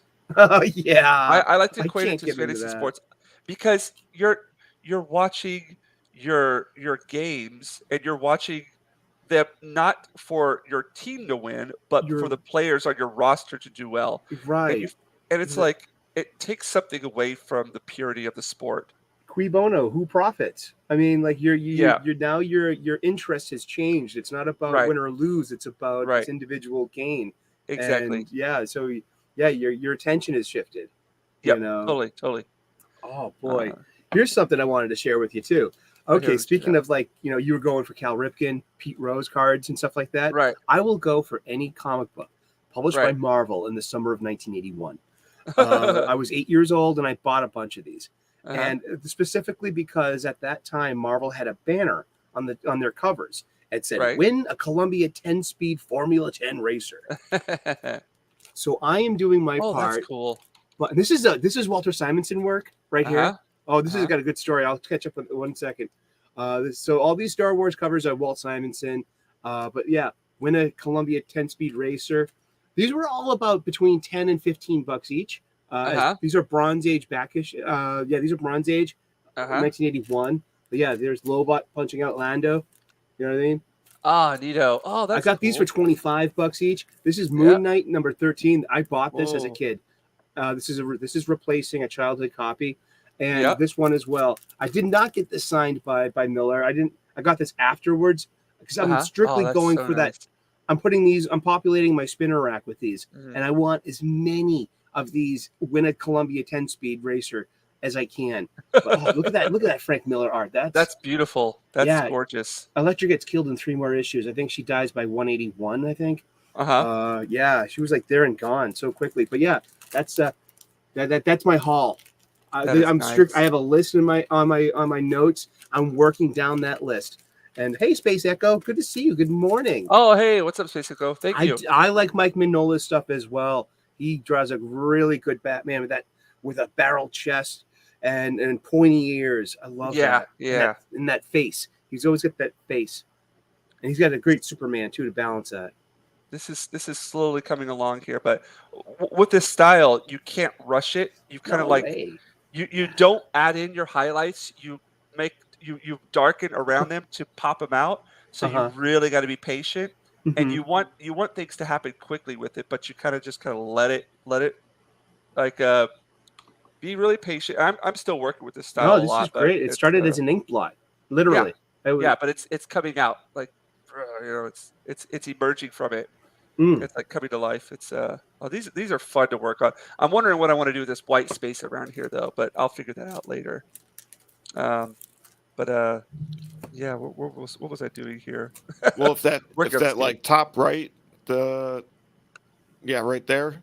I mean, that could almost be like a skyscraper or something, like part of the. It could be definitely, or some kind of like Gothic cathedral. Ooh, a bell tower, or well, we're going Gothic cathedral, or maybe even just oh yeah, I was gonna say, or just trappings of the Batcave. You know it could be. Ooh, the Batcave too. Yeah, I mean, like the giant penny, or the. That's it. That's what it's gonna be. A green T-Rex. I mean, well, dude, there's a green T-Rex in one of these things here. Where's it at? Hold on a second. Let me find it for you. And speaking of Batman 66, I had a Lego Batcave 66. It was worth every brick. I had it on display for about 3 years. It was a pleasure to assemble. I did it for 15 minutes over coffee before work, going to work. It was good to do Lego before work because, there you go. Yeah. There it is. The giant on a big penny. Yeah, the giant penny. Yeah. And the giant Joker card and the Bat computer and the Robin Memorial and the Robin first appearance of the Robin Memorial was in Dark Knight Returns. Yeah. Catwoman. Indeed. She's hot. Hot stuff. So, Eric, I don't know if I ever talked to you. Oh, there it is on the big giant card right there. The giant card. Yeah, that's a great Joker. What did you think of The Batman? I enjoyed it. I'll give it a 6.5, maybe a 7 out of 10. That's what I gave it. I gave it 6.5 to 7. Yeah, that was basically the same. Yeah, I saw it with the group, with the fellowship. We all had the same problems, but I'm a bit more forgiving. Maybe I'm a little older than everyone else, so I'm just like, maybe I'm jaded, maybe I'm just got a different slide. But I mean, there was like that when the red and white lights in the club, that was really jarring in the movie theater. We were in the front row, and the guys sitting next to me were like almost getting like physically epileptic. Yeah, like like a Pokemon thing. Yeah, it was physically jarring. I mean, between the music and the flickerings. That was probably for me the second worst part. The worst part of that movie was Paul Dano, and Riddler, because I think I don't know if I'm interpreting this. I could be, because that's art, but the whole live stream thing, the whole incel nation that came to be Riddler's army. I think that was a poke at us. Yeah. That was a poke at our culture about FNT and G and Ethan's rooms and Jack Show and all of us goofs. Yeah. What I didn't, I thought the first 3/4 of the movie was really entertaining. I liked it, and then that whole part where it goes from where Batman finally goes and finds his the apartment room after what's his face gets shot. Who gets shot? He assassinates the crime lord. Yeah. What's his name? Falcone. Falcone, yeah. And then they go into his room, and then it's just like it goes downhill from there for me. Act 3 3 had really bad pacing problems. Yeah. But it felt like the character of the Riddler as well lost his because I liked how they were going really dark with it and very menacing, but I lost that menacing feel to it, Yeah. and it didn't feel as serious, and it lost me there. I have an But idea as movie making goes. Okay, yeah, have you ever seen the 1987 vampire movie Near Dark? is that the one where they're stuck in? No, I haven't seen it. Well, it's directed by Catherine Bigelow, who did The Hurt Uh-huh. Locker, and she's a Right, really good director. And it stars basically everyone from Aliens except for Sigourney Weaver. I mean, it's Bill Paxton, Lance Hendrickson, like the whole the stunt team and everything. There is this magnificent fight scene in Act 2, and it's like it's the entire payoff of the movie, but it comes like in the middle. But it's like I can see the joke is that you had this really good idea for a great scene. Now you have to build a story around it and write a story around it and shoot one. And to justify having this fucking killer scene, man. And it is a killer scene. It's vampires versus a biker bar. Well, that sounds cool. It's gory as hell, man. It's out there. It's called Near Dark from 1987, directed by Catherine Bigelow. And I had the same idea that the Batman had the same thing. That somebody had an idea, and it was legitimately the chase scene, the reveal of that Batmobile. Which was my favorite part of the movie. It was mine too. Yeah. It was like a monster emerging from the dark. Yes. I remember during that part of the movie, I was like, I got really like goosebumps there. And I was like, I'm really digging this, you know? That was a good Batmobile, well designed. Because Batmobiles are their own characters, man. They are. And That's what people were asking me, like, who's your favorite character? Or I was like, dude, my favorite character in the movie was the Batmobile. Yeah, hands down. Yeah. And I even I'm not a big fan of race swaps, but I think that Jim Gordon was really good in that movie too. Jeffrey Wright was really I mean, I liked it. I liked his Jim Gordon. Yeah, and I'll be right back. Hold on one second. Sorry, I'll be right back. Yes. Yeah. Unfortunately, I haven't seen a bunch of movies as of recent. I mean, I just feel like most of them are bad, or like I'm not really missing out on anything. Right. So you did not see the Batman? I did not. No. Okie dokie. Would you be interested in catching up on it? Sorry about that. Well, that's maybe. Cool. It's 3 hours long. Just let you know. Yeah, that and I know there's it's basically 7. Nice. Like the movie 7, but yes. Batman. You know, Batman so I mean, 7. Ooh, no pun. But yeah, so I can't really comment on that. But you know, since you are such a aficionado on comics and Civil War, and to keep this in vein with Batman, can you tell me about let's see, either Elseworlds, like Wild West Batman, or Batman being influenced by Zorro? And I know that's mostly just the double life type, billionaire and vigilante dynamic, but what are your thoughts, or what insight do you have onto this? When it comes to the Justice Riders, I wasn't really into that multiverse. It was cute, but it had great art. I mean, it was written by Chuck Dixon. It had art by J.H. Williams III. If you want to check out that guy's art, check out his work with Greg Rucka on Batwoman, the original Batwoman that came out in the early 2000s. It's amazing. Great art. I mean, the panel layouts and the way the story flows across the page, it's breathtaking, I assure you. But yeah, I never got into that version of Batman. My favorite, I guess, Elseworlds Batman has to be Gotham by Gaslight, because Space Echo was talking about Mike Mignola, and that's some killer Batman is Gotham by Gaslight. Late 1800s, Victorian age, fighting Jack the Ripper. And that sounds steampunk Batman. This was done in 89 or 90. So it was one of the first Elseworlds Batman. And I also kind of like the Vampire Batman. because he had to become a vampire in order to beat Dracula. So he was, so by the end, that's a bittersweet ending, man. He wins, but at what cost? Does he go evil or not? Does he heed the call of his vampire blood? Stuff like that. That's pretty cool. And to opposite that, I think the lamest multiverse Batman I've seen recently has to be the Batman Who Laughs. I mean, that's just it's a mashup. It's cute, but to have that character dominated Batman for almost 2 years, and so all these Batman stories had to tie into some grand overstory, and where the Batman Who Laughs, of course, being a Bruce Wayne, is the smartest guy in the room, is pulling the strings of, this other apocalypse. I have not read any of those. But they're all new if you haven't read them yet. Okay, exactly. Well, there you go. I like that. Yeah, I love comic books.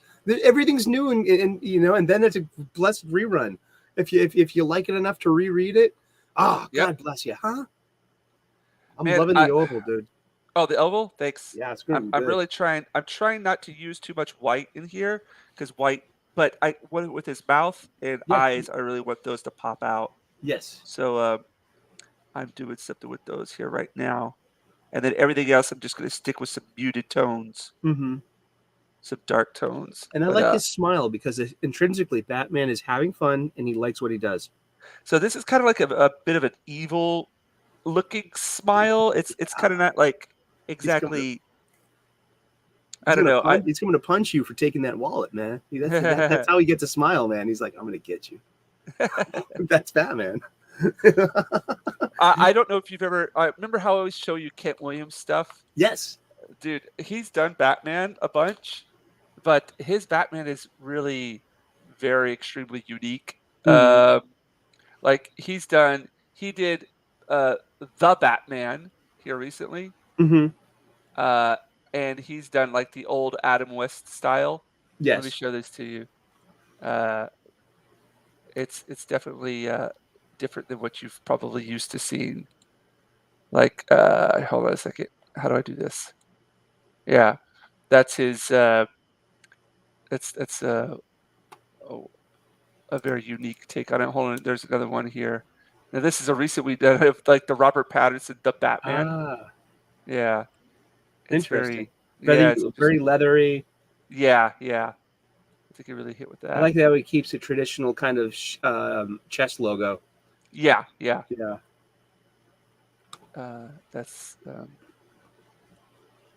I just That's great. Sankovich. Sankovich, yeah. I love Sankovich's work, dude.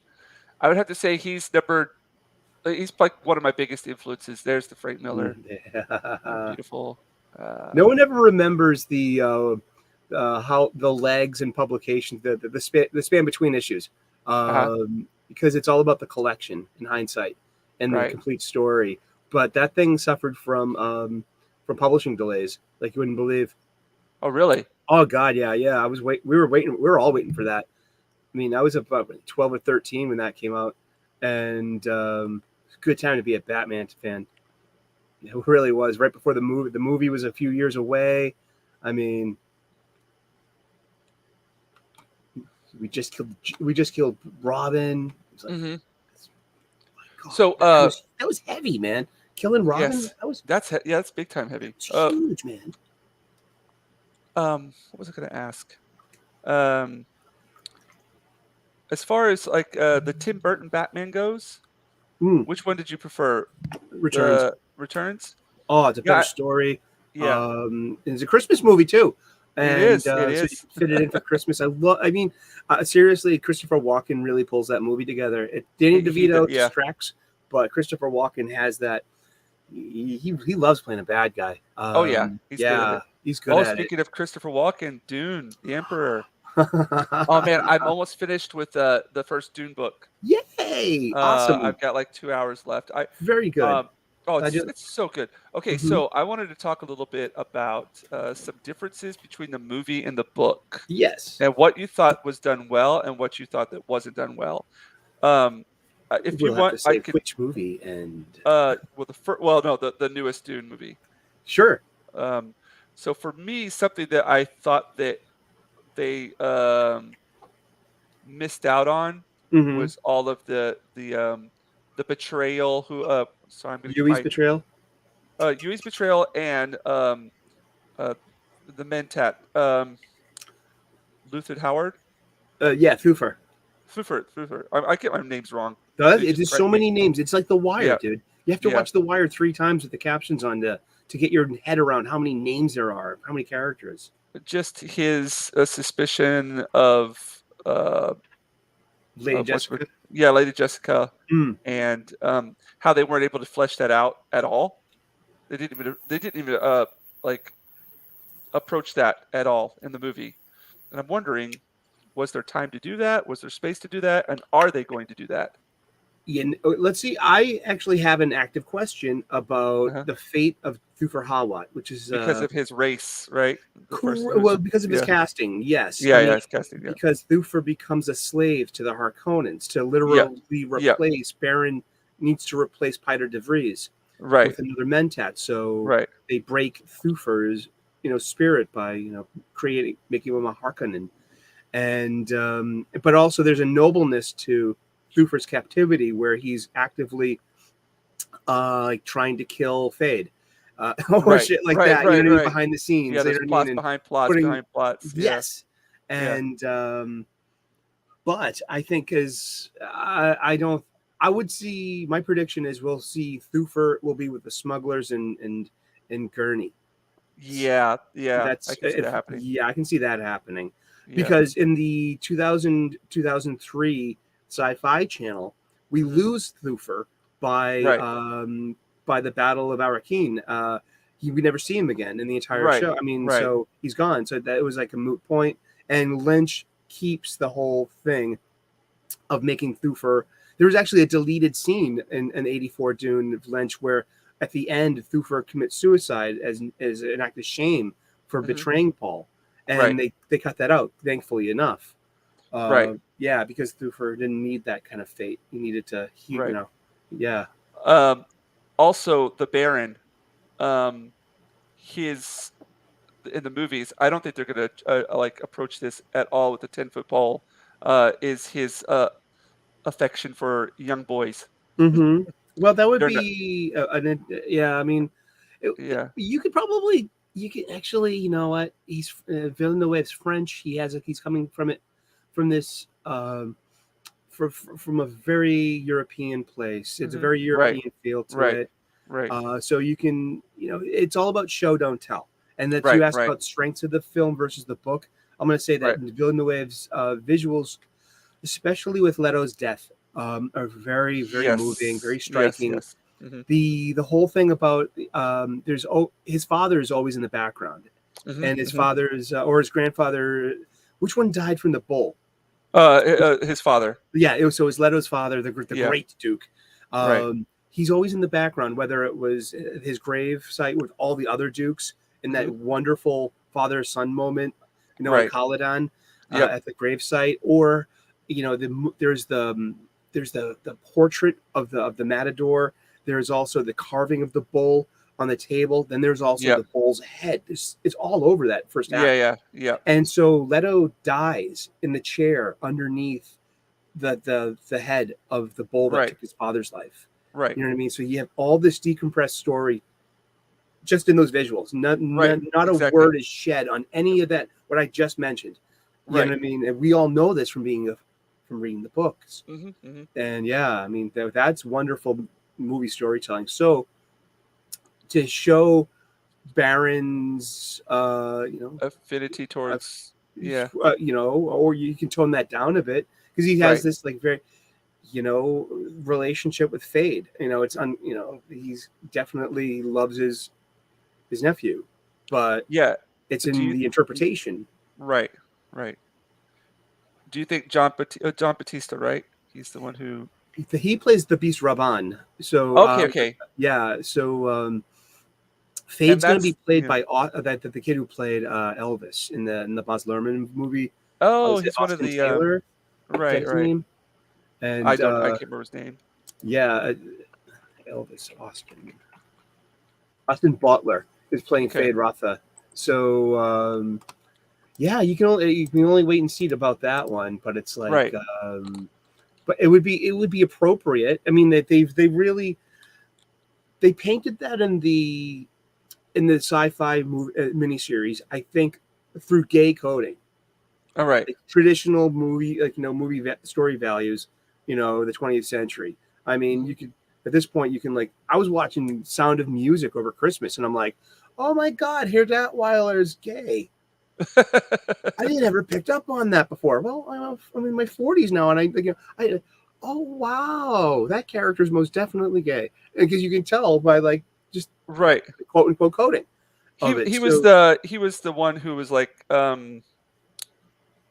he wasn't like a he wasn't. Oh, I know. I just recently watched it as well. He was kind of like the butler. It wasn't like the butler guy. He was like he was the doctor of the town or something. Yeah. Like, he was friend to the Von Trapps, and he warned them about the fascists and shit. Right, but right. He was a good guy. I'm trying to remember if it actually was Herr Datweiler. It was definitely, there was this scene where the three of them are in a there's two guys and a gal, and they're in a horse-drawn carriage, and it's pastoral, and you could just say, oh wow, that character is definitely, he's Paul Lind. yeah. But you could, he was definitely, Baron Harkonnen was definitely gay coded, because he was swishy, and he had the disdented S. Mm-hmm. That's how the character was portrayed in that. But before that too, there was a hint of that in Lynch. Mm-hmm. There was the way he pulled the heart plug on the little slave boy, or the androgen. Right. I would think that was some androgyne. You couldn't tell. That was proto-trans stuff. Mm-hmm. You could not tell, but like that, just like and then that scene where, like, he's appreciating the view of Sting as Fade coming out of the the steam bath. Yeah, and you could tell he's like turned on. He's like, you know what I mean? And then I'll send you Fade. I fucking love that. Yeah, man. Hail to I need to go back movie. and watch the Lynch one. I haven't seen that for a long time. We should do a watch. Well, not a watch party suck, but like an after show. Right. You know what I mean? Right. Like a couple of weeks from now, be like, okay, we all watched Dune '84. What do you think? Well, see, that's what I want to do. I want to like go and watch the movies, read the books, and then kind of like have a discussion afterwards. And not just me and you, but like if we can include other people as well, because I can only talk so much. I'm not gifted at talking like you guys can, because you guys can throw out the names and everything. But I can agree and throw my little points here and there. Now, but see that yellow utility belt, just pulling it all together. I mean, yeah, that's what I wanted to put in there right now. Oh, hey, what's up, Pops? Hey, Pops. Hello. Hey, thank you. Good morning. So I'm going to be on Pop's show this next Thursday. Nice. He's going to have me on, and we're going to promote the book and talk a little bit about my art ventures and adventures and this and that. Yeah, that yellow belt, it's just like just using yellow in some selective places. I'm debating whether or not to put yellow up here. I almost want to put yellow up there. In fact, I'm just going to go ahead and do it. A bat signal? Ooh, that's a good idea. All right, I might do that. Thursday, I might do that. Well, what when Mr. when Grant's on here, he always gives me like these little suggestions, and I always do them. Hey, what's up, the lovely Sherry? How you doing? Good to see you here. But yeah, the bat signal in the back. That's a great idea. Can you see the bat signal behind me? No. Let me see. Hold on a second. Let me pop you up here. Let's see. Okay. Okay. We're over here. Uh-huh. That's a bat signal. Oh, yeah. I see it. Yep, there it is. This is a Lego Gotham skyline. Yeah, that's a penguin. There's a Joker mini Funko. I got a Bane up there. There's a Joker, and it's an old belt buckle of mine. It was a Batman belt buckle, and it makes a perfect bat signal for the little lamp. And it's New York, it's Manhattan, and Chicago, and that's not the Sears Tower anymore. It's Wayne Tower. Oh, cool. Yeah. Oh, sorry. Yeah, it's this coming Thursday. Sorry. It's this coming Thursday. It's Sunday for me here, so like I'm thinking, oh, this next Thursday. Yeah. So basically, yeah, this coming Thursday. And there you are. Just Hello, beloved imagine Sherry.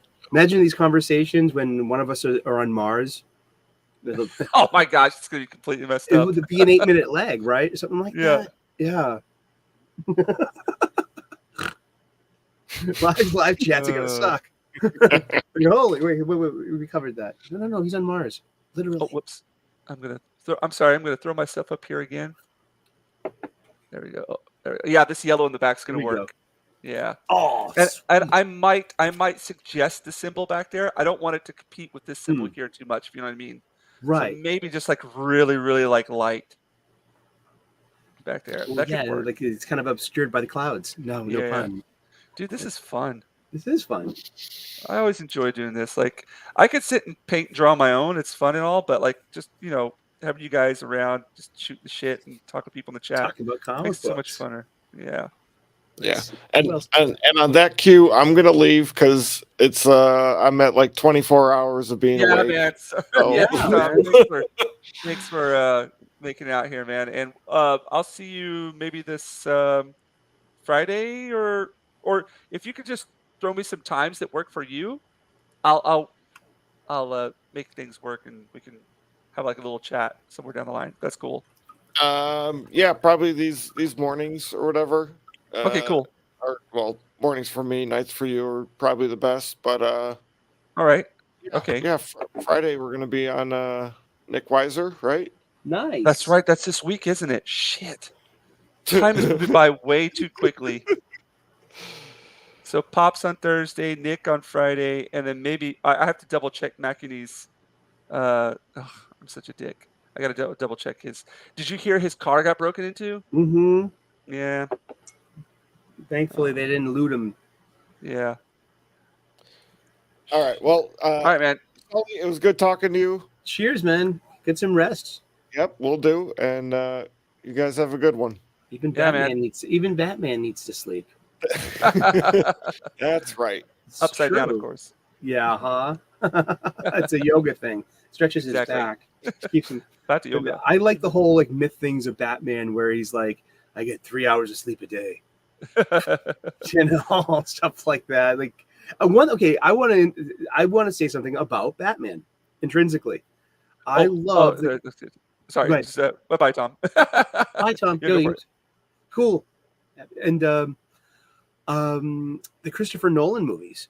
It's like it's a slice of his life. It's like just checking out a person like a sports career. Uh-huh.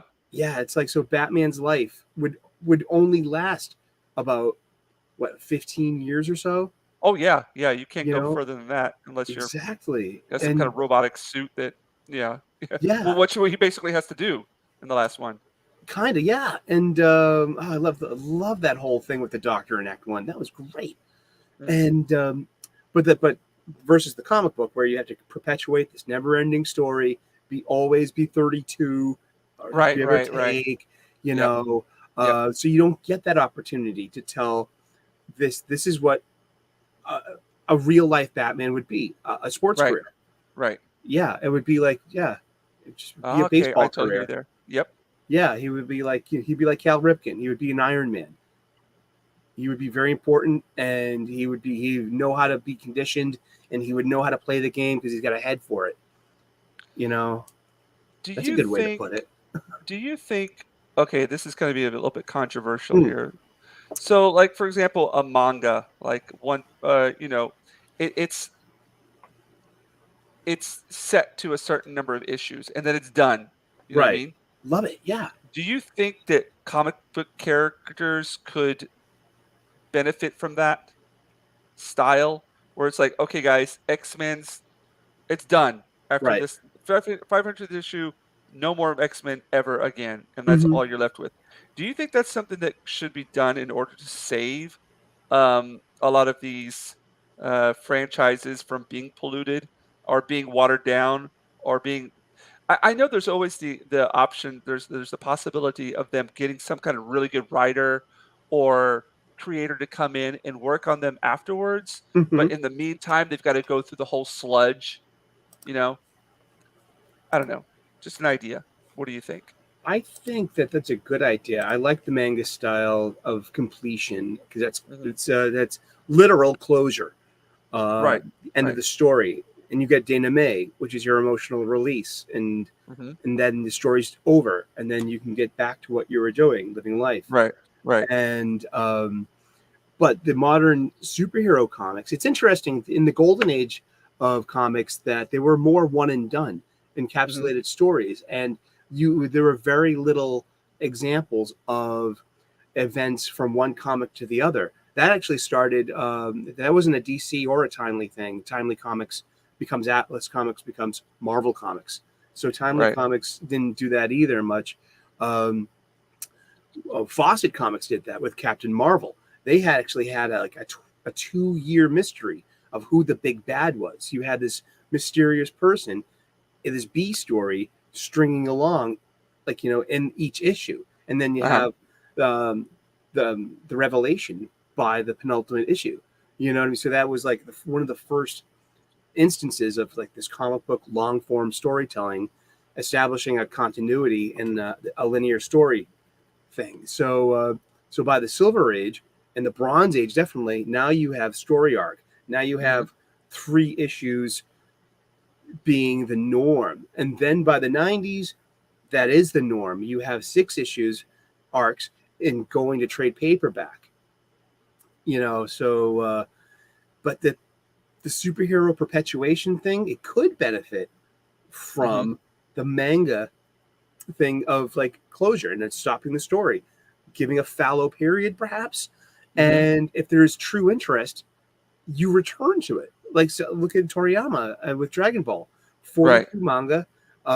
It came, it went, it had its insanely huge popularity, but the manga stands on its own, man. And Right. he comes back to this manga about 4 years ago with Dragon Ball Super.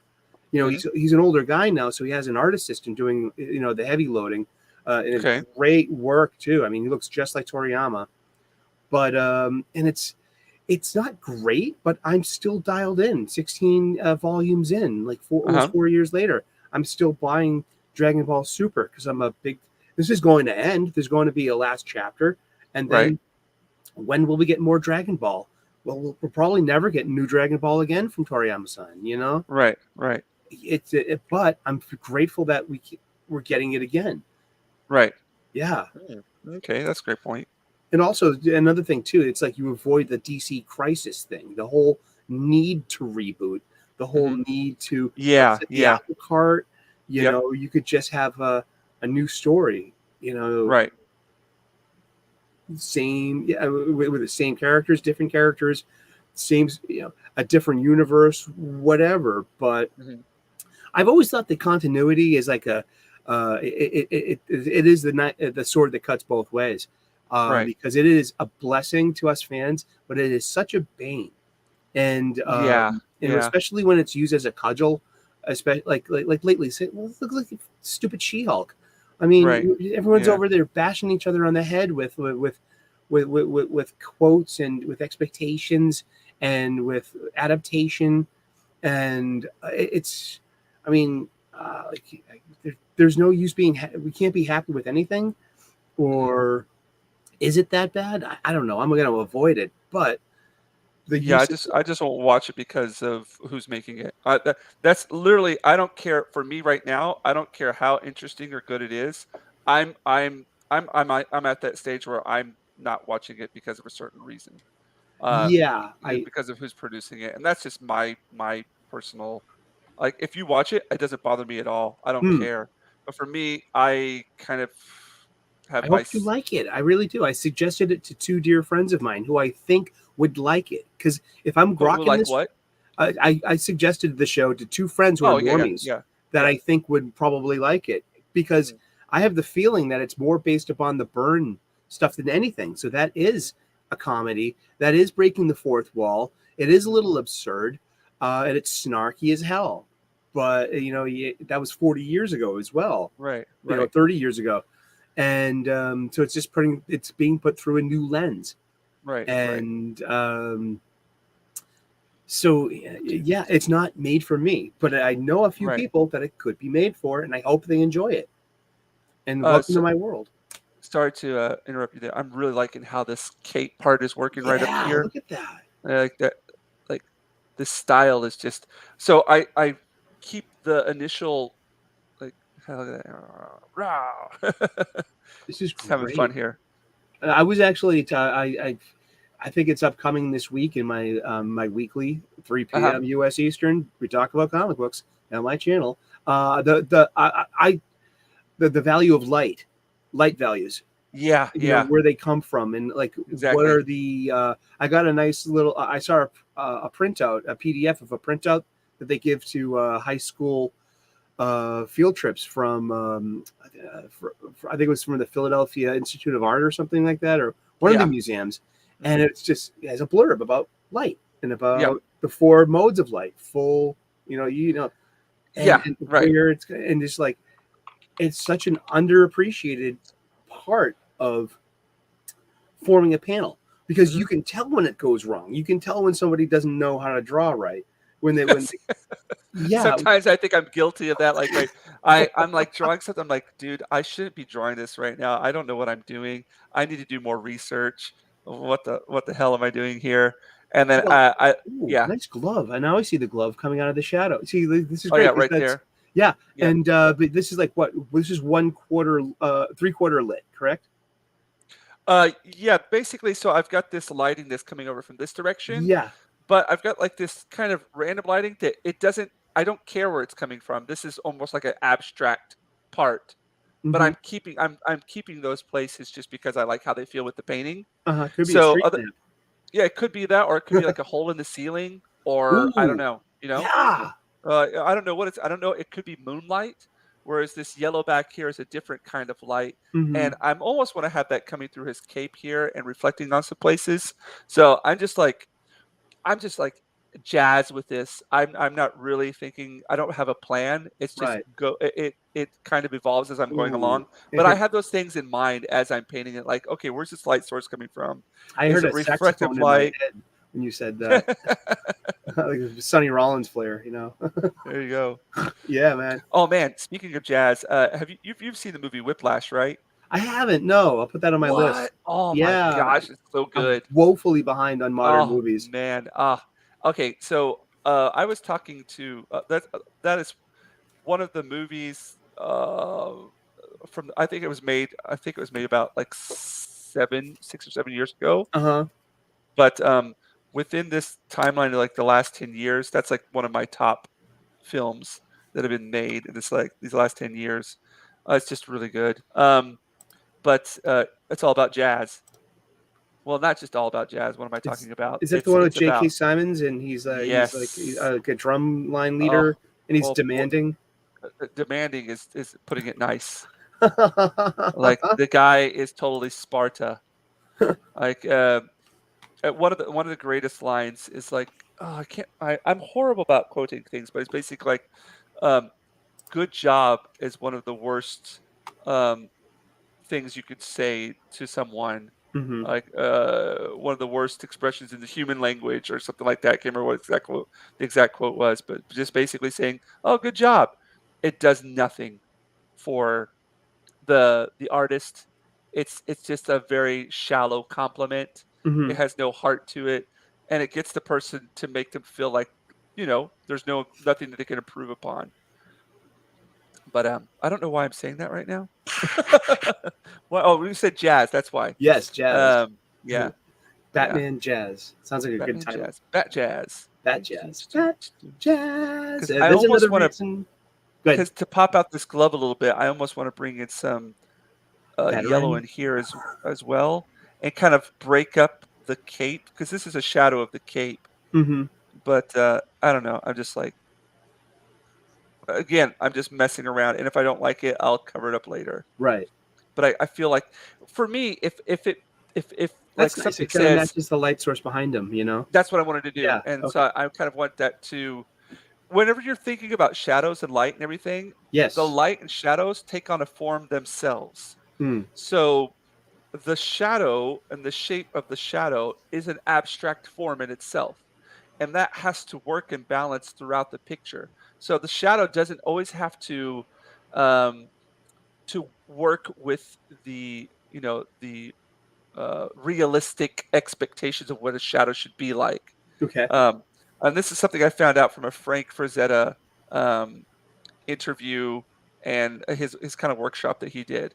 It's like his shadows would sometimes be so abstract and unrealistic, but he wasn't doing it in order to realistic like portray what the shadow would be like, but it's part of the art. It's the abstract form that he used within his art to give it, for artistic purposes, not realistic To purposes. balance against his hyperrealism and Yeah, fantasy. I You know, mean, to and those to to bodies he help your drew.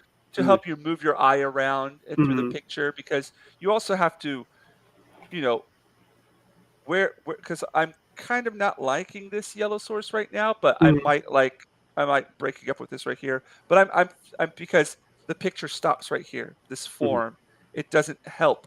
It doesn't have any kind of like association with other shapes within the picture. Mm-hmm. So you're kind of like balancing out through realism and some kind of abstract approach to it, like because I could put in something. Well, I'm just talking you through this here. Well, Probably doesn't make much sense. no, it's like you feel like you're taking away your shadow and your potential abstractness by illuminating it.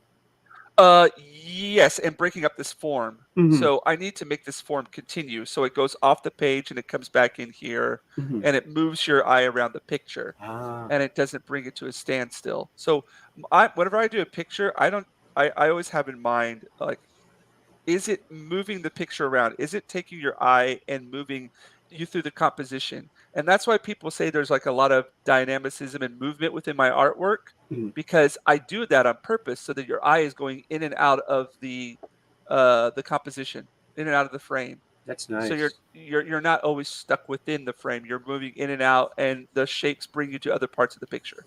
And so That's the whole point of it. the shape is leading the direction of your eye.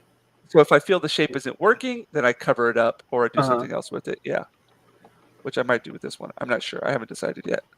That Actually, reminds me of like the whole drawing a comics panel. So, strong punch versus weak punch, and it's the uh, strong punch is always in the follow through with some uh, speed lines, right. and a weak punch would be looking right at the punch itself. So Right.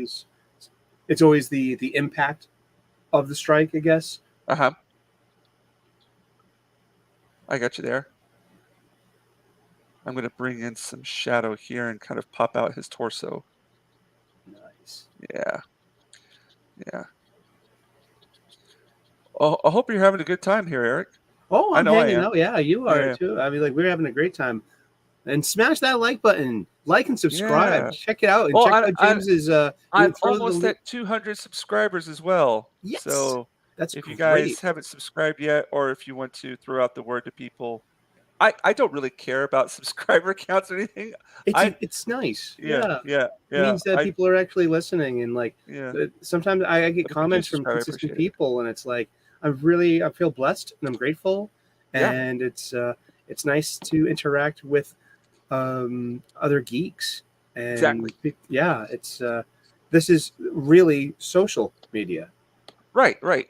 This is another form of, well, it's entertainment as well, you know?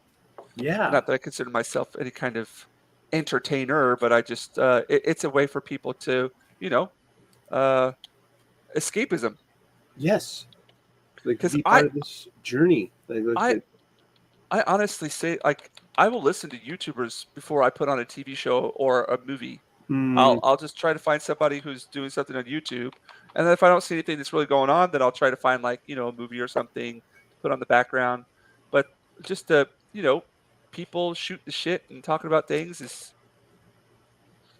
just as is more entertaining, if not more interesting. entertaining. Yeah, yeah. Yeah. Oh, I forgot about my beer. Party foul. Uh-oh. Don't worry about that. It's full of iron. It's good for your blood. Exactly. At least you can find Guinness in Ireland. I mean, Guinness in Japan. So, have you got anything on the schedule for your channel or I basically chug along at a nice, decent clip. Doing my 3 p.m. daily, 3 uh, p.m. U.S. Eastern daily. I do a right? daily comic book show called the. Whoops, I have it right here. The There we golden go. age of DC Comics, 365 days. And it's a wonderful opportunity to talk about comic books once a day for a few minutes. I usually do about 10 to 15-minute long episodes. And it's a good reason to learn more about this beloved hobby of ours and start at the beginning. These superhero myths they're about 82, 84 years old now, and they're still going on. And I I love being part of this. I love history. I love art. And yeah, I love that it has given me a sense of community, a sense of fellowship, and now real life friends too. Yeah. Indeed, it's yeah. You keep chugging along, and if you find people in your neighborhood around you, make connections. Throw it out there. Be like, does anyone want to do supper in a movie? And people are like, why do you say supper all the time, Sully? It's dinner. I'm like, well, it's my mother called it. She's like, get your Well, hat off the supper table, you.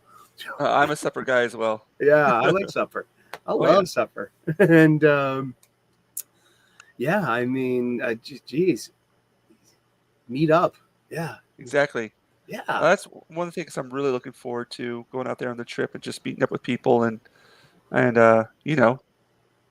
making those connections, camaraderie, and And having a good time too. I yeah, it's mean, just just having fun. and then yeah, we all have lives. We all go back to them, and we all work. We all live, but we were given a respite. We have given ourselves a respite, and we have chosen some decent company. And you're making a Mhm. gamble, and you showed up, and you're like, wow, oh wow, you're this person. Yeah, Oh, yeah, cool. How you doing? Oh, you follow me? You do? Oh wow, thank you. yeah. Stuff like that. Going to conventions is great, man. Oh yeah, it's wonderful stuff, man. I love Uh, cosplayers. I've never cosplayed. Ooh. I do Halloween and stuff, but I've never Uh-huh. cosplayed. I've never done that. It's Uh, it's a commitment because it gets sweaty underneath that thing for yeah, all I day imagine. long, man. Yeah. Yeah.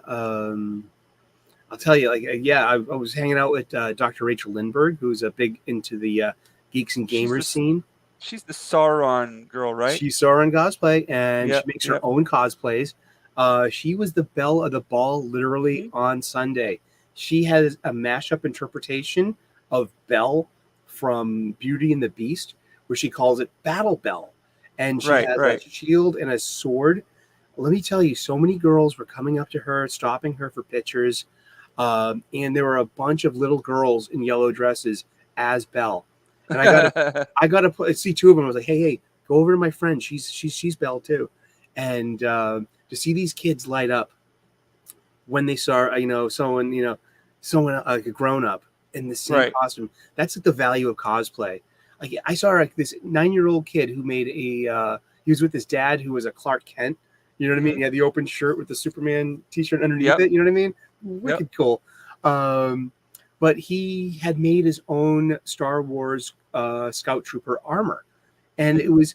it looked like a kid did it. Yeah, and he did it out of Oh, white that's cool. cardboard, and Wow. he looked great. And I was like, and he was like, "Will you take my picture?" And I'm like, "I would be glad to." But that's where it starts. Like this 9-year-old kid, hopefully he's going to be doing cosplay for the rest of his life because you Right. can, and it's fun. And but that was great because it wasn't the best, and it wasn't and spectacular. But you know what? It came from the kid's heart, and you could tell. And I'm a huge Star Wars fan, and Yep. I really feel like, dude, I'm almost 50 years old. The torch has been passed, man. Seriously, and it has been. Yep. Yes, it's that kid's now. It's that kid's lightsaber. That's awesome. That's awesome. Yeah, I that's don't know what looking I would good. go if I did cosplay. What would I do? I have no Hmm. idea. Like, Would you go as someone naturally redheaded? You'd use that well, as an advantage. exactly. Oh yeah, that's a good idea. Even though my red hair, I don't have a whole bunch left of it left. Mm-hmm. Well, you can always put some highlights in. It's an excuse. Oh Hey, I'm going yeah, cosplaying. I'm gonna perk up my.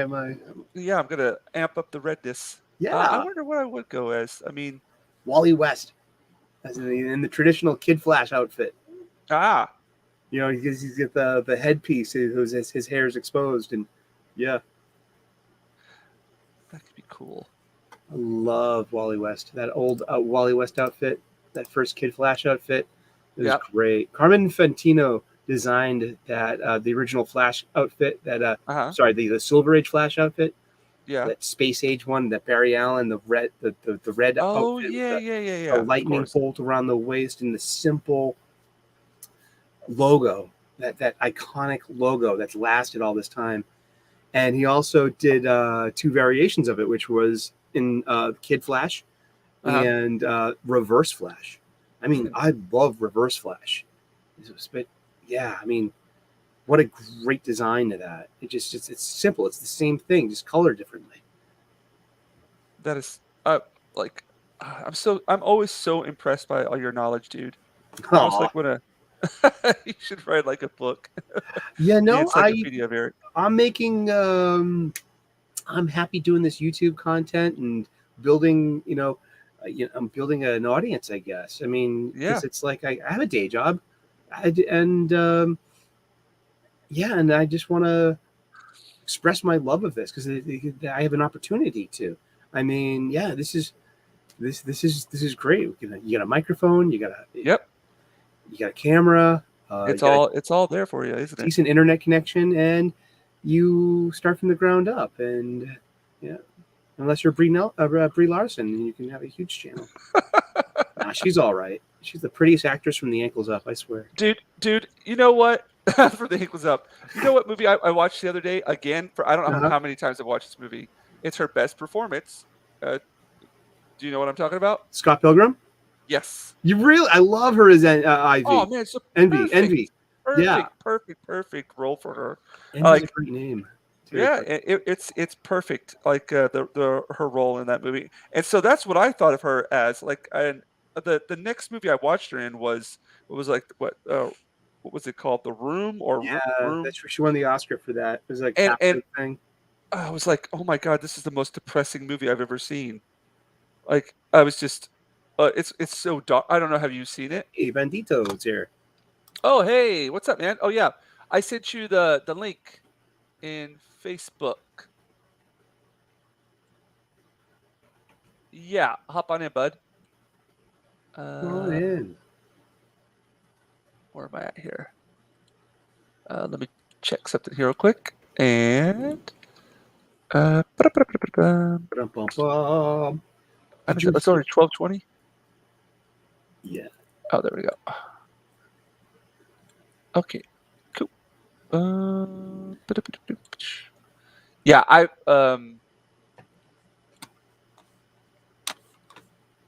all right, I think he. Oh, okay. Well, maybe he'll be popping in here. If not, okay. Right. What was I talking? What were we talking about? Oh yeah. So Scott Pilgrim versus the World. Yeah. Yeah, that's a great movie. Do you know what? And this is like, if you ever go back and check out the movie again. Mm-hmm.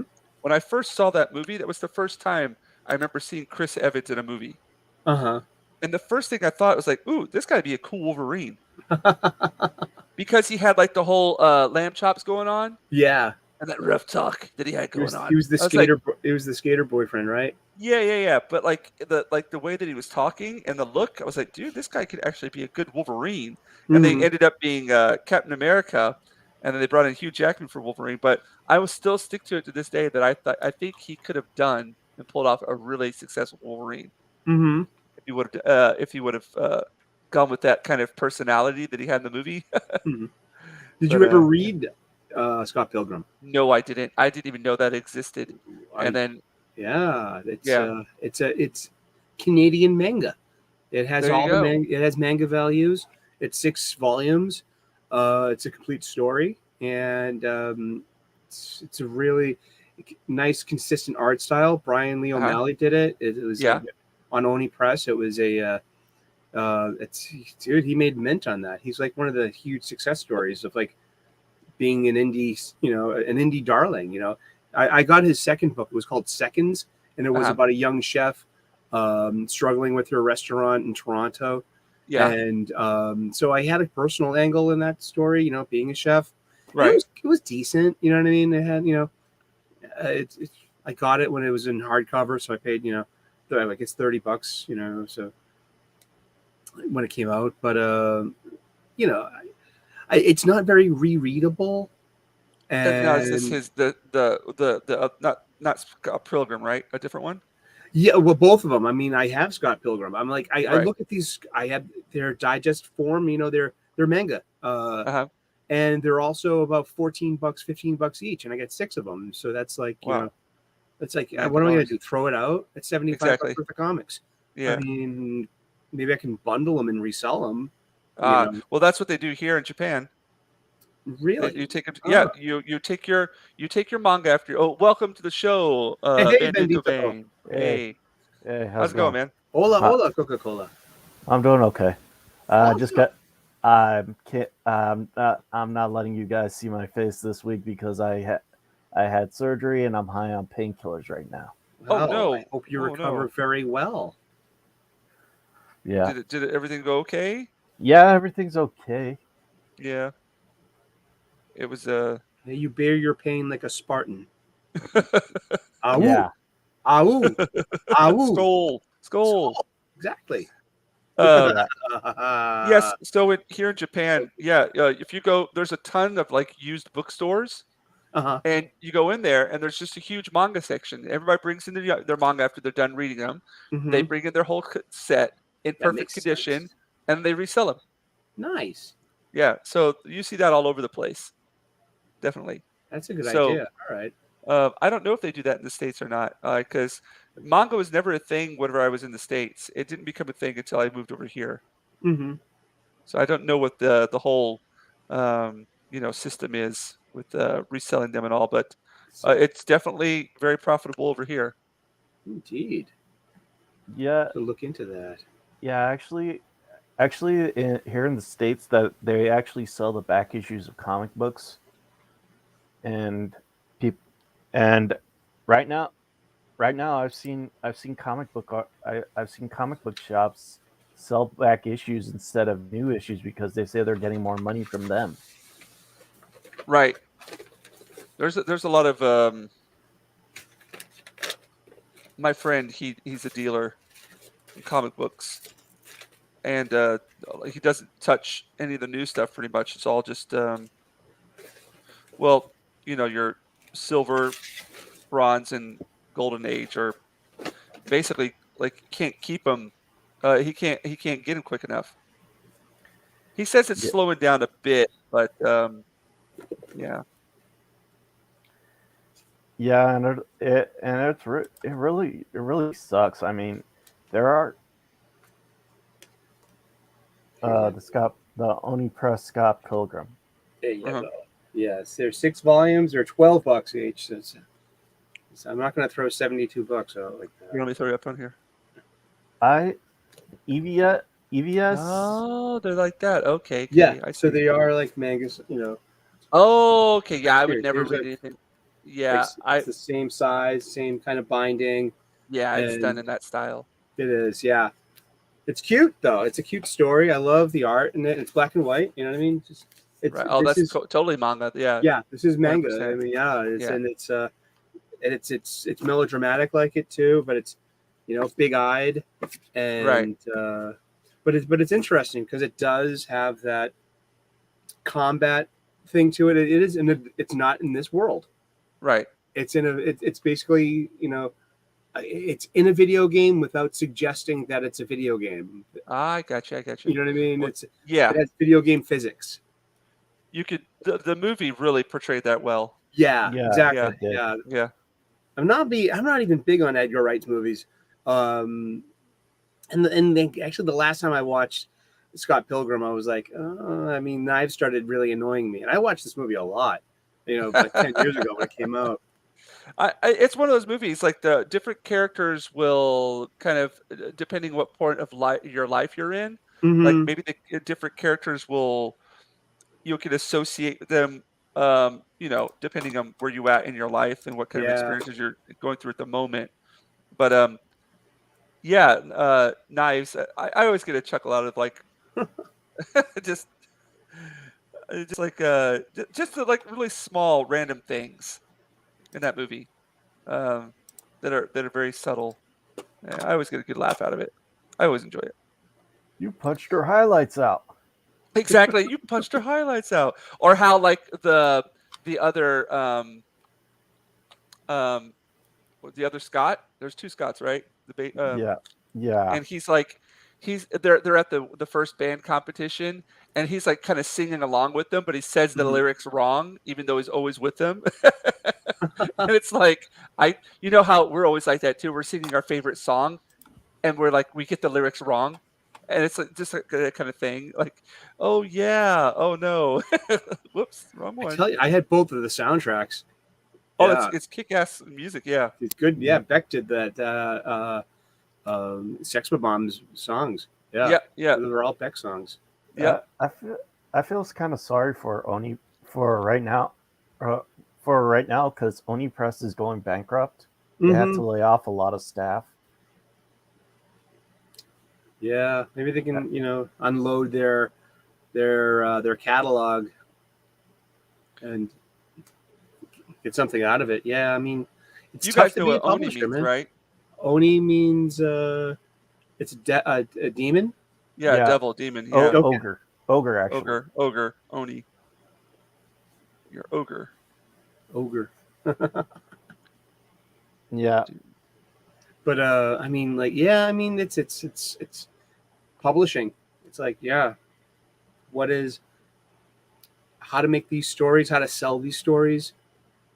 What's going to work is so Oni they hold IPs. That's basically it, right? yeah. It's kind of like Image, where they distribute the IPs that the publisher owns, Mm-hmm. and the more popular the IP, the more money that they'll get from the What cut. does Oni have? I mean, Oni Press, because Scott Pilgrim was like their big thing, and that like it was a precursor of writing for the Netflix show. Yeah. Oh, we had Scott Pilgrim, Rick and Morty. They had the Rick and Morty license. Yeah, I had no idea like who was running these things. Yeah, I know Oni that. Press.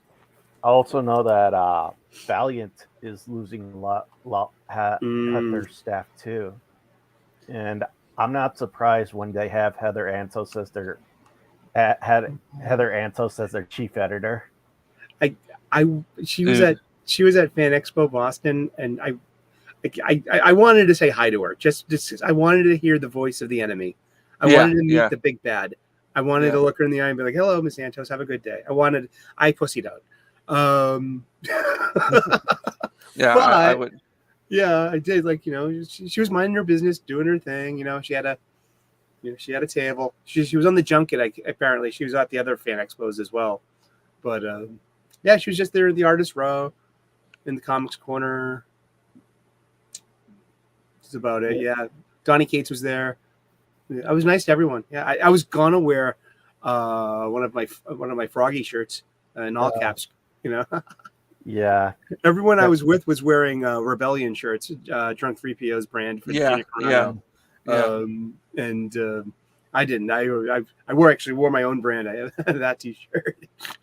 Should have worn an anti-steam junk Western shirt. Next time. Or Jinja. what's her name? Cullen Bunn's Sixth Gun. That was an interesting. I remember that one fondly.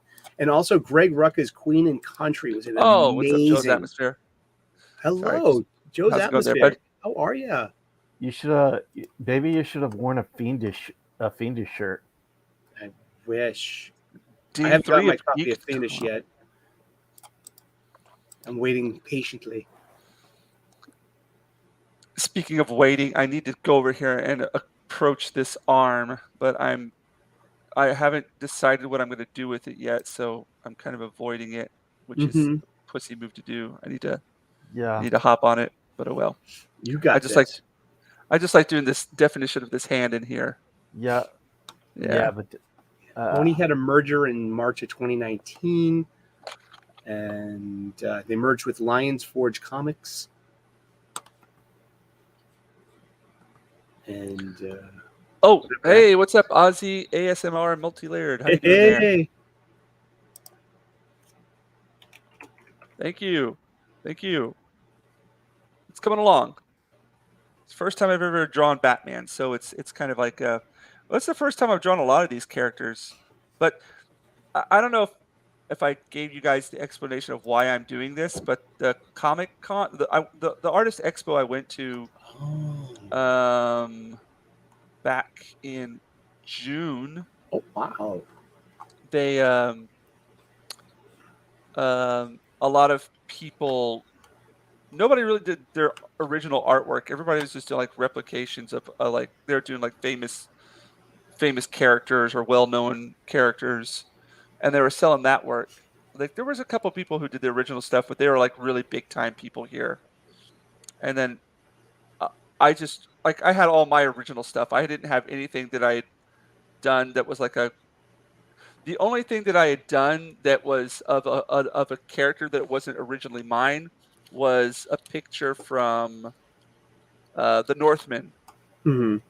I did like a still frame from the Northman, but everything else was just from my own original artwork. So everybody, I think they were really surprised to see that, and they didn't know how to react to it. They just really they're like, wow, this is really good. What like they were just looking at it like some kind of strange animal in a zoo, but they were really enamored with it. So in the end, people were just like, can I get this Conan or this character or what have you? And so I've realized one of the best ways to do this was probably like drawing other characters and bringing those there and showing people that I was able to, do other characters in my style. And so maybe I could get some commissions that way. So that's the reason I'm trying to do these. Yeah. Yeah. This week I saw a marvelous video Mm-hmm. of the behind the scenes of Fire and Ice. Oh yeah. Frank what's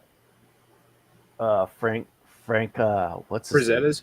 Frank Frazetta's and the guy who did Heavy Metal. Mm-hmm. They did. I saw that. I remember seeing that movie like way back then, way back in the day, and it is just amazing. They wanted, they wanted it to be like an epic sword and sorcery that could rival like Disney, but with the adult themes that they had, they couldn't get it like into a more general audience, right? Especially with the princess's looks or the violence that they had. Oh, that sucks, dude. No, wait a second. This Fire and Ice, was this actually released? Yeah, it was released, but it didn't make as much money. It did become a cult classic. Kind of like the 1983 movie. Yeah. Oh, kind of like when Heavy Metal. I remember this movie. Yeah.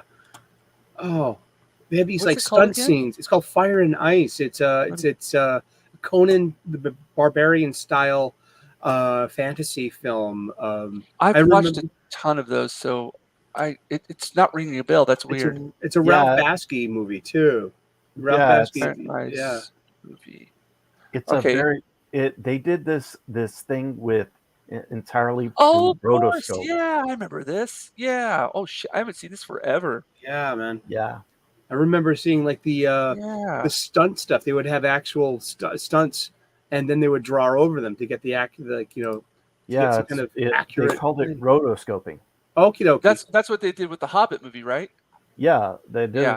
They did it a lot with other movies too. Wizards, Heavy Metal. Was that thing when the doctor put the camera in my tuchus? No, not the colonoscopy. That was a joke, yo. Do you guys gonna get Michael Golden's signature on the NAMM #1? Ooh, good for you. Yes, I saw Joe's Michael Atmosphere. Golden at Fan Expo last week. I should have said hi to him. I only had one artist that I spent money and stayed in line, and that was Frank Miller. But yeah, Michael Golden was there. He did a lot of Star Wars. Damn. That's awesome. Joe's Atmosphere, where are you going to con? Is it a Fan Expo? Are you at Emerald City? He said here in the chat he's going to third day of GeekCon. Geeked.com. Geeked.com. GeekCon.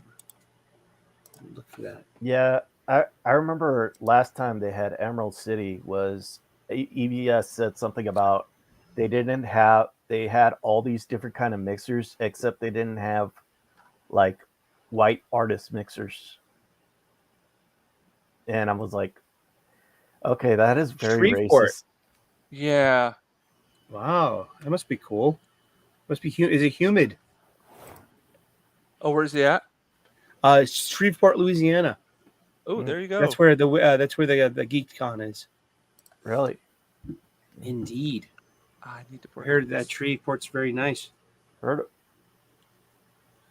I've never been down there to Louisiana. My brother Oh, used to live down there. I yeah. went there once. Go visit him.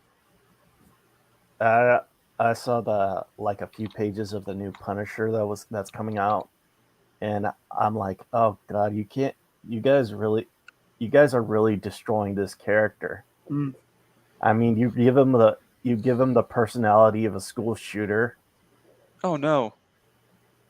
Ooh, Matthew Lillard. I love him. He was very fun. Yeah, the entire thing about them changing the Punisher was I saw this on Chuck Dixon on Ask Chuck Dixon. Yeah. He says that the reason they're changing the Punisher's personality, his symbol, and taking away his guns is because the current writers don't like their fan base. Yeah. Yeah. We don't have to. We don't have to. Who are you? Who are you? Like, there is no fan base anymore, though. Yeah. You don't have a fan base. Comic books aren't for kids anymore. Yeah, like and another thing too is the people who you think that you're appealing to don't buy your stuff. Yeah. So okay, go ahead. Yeah, fun. and I just saw a video from Eric July. He said that the people that nobody he like CBR is saying that, oh, we never heard of him until a bunch of right wingers throw money at him.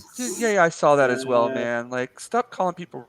I'm sick and tired of being I hate this. I hate this whole thing about you do one thing, so therefore you are this. Like, you're come on. mutuals with evil. You're mutuals with the hate group. So Hitler liked apple pie. I like apple pie. Therefore, I'm Hitler. Oh no! I'm a Democrat. I'm a Democrat, and I support Eric July. That's because I like he won't hold it against you. Yeah, I like what he's doing. I don't know if I'm necessarily a fan of what his comic book is going to be, but I am a fan of what he is doing. You know what I mean? And how he's doing it too. I mean, yeah, exactly. I mean, your own infrastructure. That's balls, dude. Those are he already huge produced it cojones. too. Yeah. And plus the comic books I've seen today, they have these panels where they're not telling a story. They're talking down to the reader using those characters. Pretty much, yeah. I mean, it's comic books are just. I mean, I've kind of figured it out when I was buying some back issues last week at the con. I was able to verbalize it that kids don't have pocket change anymore, and there are no spinner racks. So I mean, spinner racks. Yep. They're not aimed at kids anymore. Kids are not buying comic books, so this isn't a message that they're trying to instill in the youth. You know what I mean? Because kids aren't paying attention to this stuff. It is. I think it's what Bandito's hitting at. It literally is a giant troll by people that want to upset you and want to upset your standard. want to replace your toxic masculinity with better models of behavior. Good luck. But one thing I will say, it's not positive or negative. It's just been a lifelong comics fan. Comics are always taking the original form and elaborating on it, changing it, breaking it, but always they come back and revert to original form. Either it works or it doesn't work. There's a cycle to it that I've noticed, and it's basically in the DC comics and a lot in the Marvel ones too. I mean, how many times they mess with Spider-Man and then let's revert back to form, and we brought them full circle. They're gonna have to do this with the X-Men soon. They're gonna have to take away the rebirth stuff and bring them back to the mansion and the danger room eventually.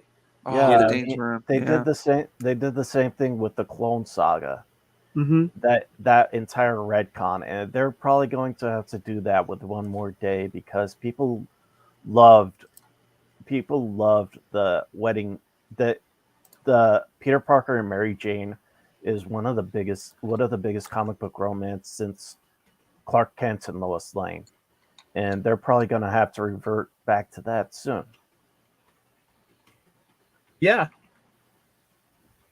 If that's what it can't sustain itself the way it's going right now because in the end, it has to make money, right? Yeah. That's what everyone but the producers think, I guess. Yeah. It's like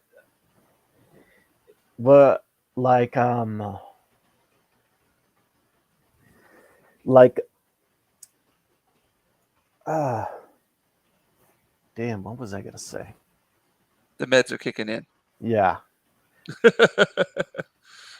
All right. Oh yeah. It's like with I've been watching Nerdette Newsstand, and she's all over the place. Mm-hmm. Yeah. And I don't mean that badly. I mean, I have a cup of tea, and Nerdette has a huge audience, and is Nerdette, probably better at it than I am. So I mean, she's just like, I'd rather watch Ethan than watch Nerdette. I watched their debate, and it was. They had a debate, didn't they? Yeah, it wasn't great television, but she had a debate also with just some guy also about about the female body in comic books, and just some guy says that why is it that just some guy was talking about why does the guy have to look like Adonis, yet the woman doesn't look at all feminine, and they were going back and forth, and I do not trust her taste in comic books, especially with what she's saying. She's saying that Superman, Son of Kal-El, is one of the best comic books that just came out, and I'm like, no, it's not. It's subpar at best. It's just It's just Tom Taylor, original character, and John Kent is just a minor character in it. So are you saying that Tom Taylor is Jay Nakamura? Yes. That's or cool. He wishes he was Jay Nakamura. And of course the entire the Tom Taylor strikes again. Tom Taylor strikes again by making Batman bisexual. Let's see if that sticks for after the next crisis. Yeah, I mean, I hate Tom Taylor. He thinks he wants to be Al. He so wants to be Alan Moore, but he can't even. He couldn't even sharpen his pencils. Mm-hmm. Looking good, James. Yeah, it's coming along. Yeah. I really need to figure out what I'm going to do with this arm over here. I'm making the sin of adding too many whites. I do that, and I need to pull back from doing that. But it's just, you get like to that point where like you want to see the highlight quickly, But in this style, you have to kind of build your highlight. Mm-hmm. So I have to go back in there and then do that again. So I want some reflective light here from this yellow Yeah. back source I see it on on the some glove and muscles on his here. on his Yeah. glute, the gluteus, right? Yeah, right. The Yeah. gluteus maximus. I don't want So to be what I the might is button just patrol. what I might do is just bring in some shadow right here, because it's all about a balance too, like dark light, dark light, dark light, dark light, dark light, and by doing that as well, you get a flow and a rhythm within your picture. So you almost have to like uh you know like even though there I don't want a shadow here, I have to put a shadow there in order Right. for that to work. So what does that shadow represent? Well, I don't know. It's just an abstract shadow, or is it a rock, or is it a part of the his cape? What is it? So it could be his cape. So I'm going to make it his cape. His cape's coming up here. His cape's flowing around, and it's popping back up here again, which is Yeah. cool. It works. So this is kind of like what I'm thinking as I'm drawing and painting. Like, Er, what is this form here? Why is it here? yeah. Speaking Yeah. about Batman, I remember like last year or the year before when the entire Tim Drake coming out, they had this big all the comic book media had about it, but around the same time the three Jokers were coming out. Mhm. And I'm like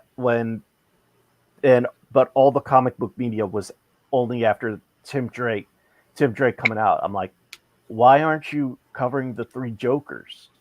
The three Jokers spans three different narratives of the Joker.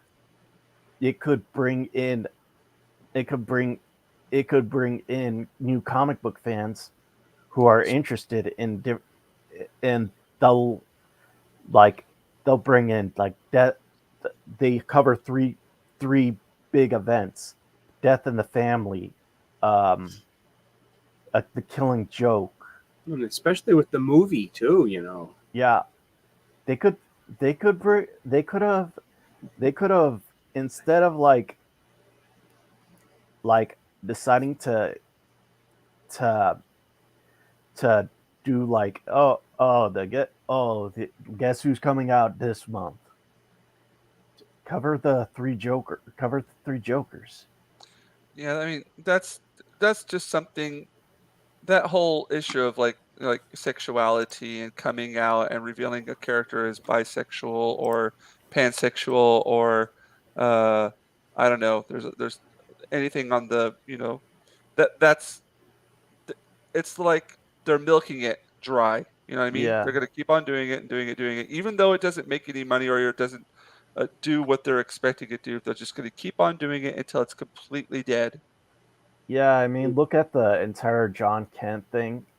Then that the Tom Taylor was saying, "Oh, it's in the comic book top 10 next month. It's in the it's below the top 50 comic book top 50. It's 67. It fall down to 67. All right, I need to really work over here on this side. I'm avoiding it like the plague. Mm. That's a no-no. That's a big no-no. I should be Yeah. punished. Punish me. Well, you have to draw Catwoman for that.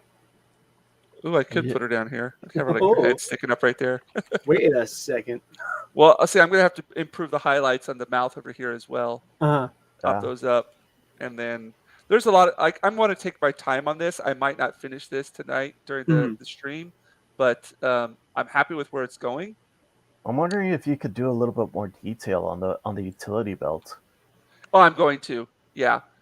So this is the utility belt. It's so the difficulty with doing a lot of, you can't tell right here with a lot of detail, is there's tooth on this paper. There's a lot of tooth. Okay. See that right there? I can see Oh it. yeah. So there's Texture. a lot of bumps in it because it's a middle. It's a The Japanese term is the middle tooth, middle weight tooth, middle. I don't know the word. So there's small, middle, and heavy, like a big tooth. So this is Mhm. the medium one.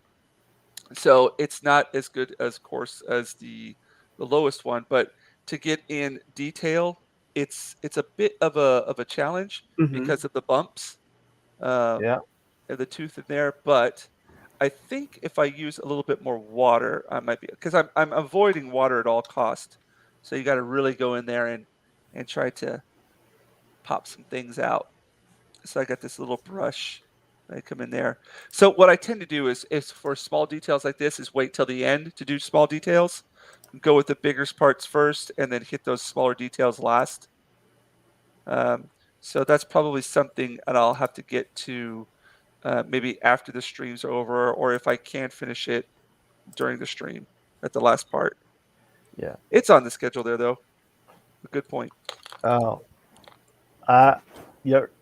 I don't know why, but just talking to you, it reminds me of the Japanese reviews of the Netflix Resident Evil. The top review, one of the funniest reviews I Yeah. heard was it's politically correct hazard. Oh, I get it. Yeah, because in Japan, Resident Evil is biohazard, oh, yeah, Biohazard. Yeah, yeah, so they're calling it politically correct hazard. yeah. It's a hazard. Yeah. Oh, and I actually saw the first 20 minutes of She-Hulk Attorney at Law, and I Uh-huh. turned it off. It's just more feminist, and I wanted to like it. I like She-Hulk. I liked the original. I liked the original She-Hulk. I liked the new She-Hulk. The She-Hulk that came out like in the late 2000s. hmm I've liked how she was always how Jennifer Walters went from this mousy like shy reserved girl into big this big larger than life confident gorgeous woman. hmm And and I think they just dropped the ball with that one. Yeah. I've already said earlier for reasons specific that I'm not going to be watching it, but Eric has watched it and he had an interesting take on it. That was I didn't. I don't Disney Plus, but I being exposed to as much of the YouTubers and seeing all the clips and all the things. I have two friends who are normies, and they both have D plus, and I literally said, "Hey, you might like this," and one of them said to me, "Dude, isn't that the show that you were like giving like one of the writers shit for, specifically like Dana Schwartz?" And I was like, "Yeah, sure." But I think that you would like this show. It was made for you, not for me. It's kind of like Sex in the City in the Marvel universe, and I think it follows the Byrne stuff about fourth wall breaking and having a scathing sense of humor. So yeah, and I told two friends of mine, yeah, you check it out. You tell me what you think. It was like, and I would like to know if I'm correct. To know if I'm not going to touch this stuff. But Right. Did I make a good suggestion to someone who might like it? I hope so. I think so. I think I'm right about that. Yeah, it's yeah. Normies. Yeah. I just hope if it does if it is better, if it does get better, like later in the season, Mm-hmm. I'll just eat my crow and watch it. I hope it turns out okay. I hope everyone likes it. I got the same, wishes for it that I do even all the Star Wars shows. I don't want it to fail, but Yeah. also it's like, who are you making this for? Yeah. It's yeah. not us. Yeah. And I'm going to ignore it. Yeah, it's clearly not made for me, but hopefully maybe one of my normie friends can like something, a little slice of my culture. I got you. me- And that if they start to like that, maybe that they'll they'll want more and they'll want something, and then you can like suggest something that's a better quality, and then that will bring them further into there. You know what I mean? Hmm. So Yeah. it's like a possibly that's one positive way you can look at it. Yeah, I mean, I like Tatiana Maslany. Sorry, I just butchered her name. She's adorable. She's a great actress. Yeah. And I mean, she's a sweetheart. but she- also, it's like maybe this was just episode 1. Maybe a lot of these are just setups to a payoff that we're going to get Yeah. into a few episodes from now, and maybe her and Bruce have another candid conversation about the nature of anger and about Yeah. maybe because Bruce has literally killed people with his anger. Yeah. Yeah. And Jen has not gotten to that place yet. Maybe she hasn't been challenged as a superhero yet. Yeah. So hopefully she gets there. I She's mean, so resilient. She's so tough. I didn't watch Miss Marvel because it just didn't interest me. It looked like it was made for teens, and Girl I did tweens. tweens. Yeah, Yeah, girls. and I didn't watch it, but when I heard like Sama Amanon say that that it was a race thing that people just didn't identify themselves with, I'm like, no, I didn't watch it because it didn't interest me. Yeah. It didn't interest me. It wasn't made for me. Right. Yeah. I mean, It has nothing the fact that the girl was Muslim or anything or anything like that. It's just that I didn't really care for the character. Yeah, the problem. I never really liked Kamala Khan. Right. The problem that I have with a lot of things is just the way that they promote it. That's the thing that just turns me off from stuff. Like if you're going out there, it's almost like that thing where you tell um, a kid or somebody, you can't do this, then they will do it, right? Mm-hmm. But for here, it's like we're doing it because of this, so you must watch it. So no, I'm not going to watch it. So you're having the opposite effect on me. You know what I mean? So you're saying that we're doing it, we're promoting it, and we're doing it for these certain reasons, and then mhm. like, okay, I'm not interested anymore. You didn't have me at hello. Yeah, So yeah, it was kind of like the way they promote it, the way that they promote it has a big way of its success. Like there was a Netflix series that just got canceled called First Kill, uh-huh. and they promoted it like if it was a lesbian love story, but you can only get you can only get, but it was basically more about vampires and Oh yeah, vampire that one. hunters. Yeah. But all the promotion was about like a lesbian love story, and the showrunner hated the fact that they promoted it like that, and Right, right. feels like that she felt that they she felt that they it, that it really Hurt her brand. yeah, it Right, really right. hurt Yeah. the type of popularity, because people would be more intrigued with a show about the supernatural and vampires, and not uh and only a small percentage would be About the about a sexual lesbian relationship. Yeah. Yeah. about a lesbian love story. Like how Right. many viewers did the L word actually get? You know what I Exactly. mean? And you want to use that as your model. Yeah. It's just the And way things are promoting are for the wrong way and the wrong reason, and just it's like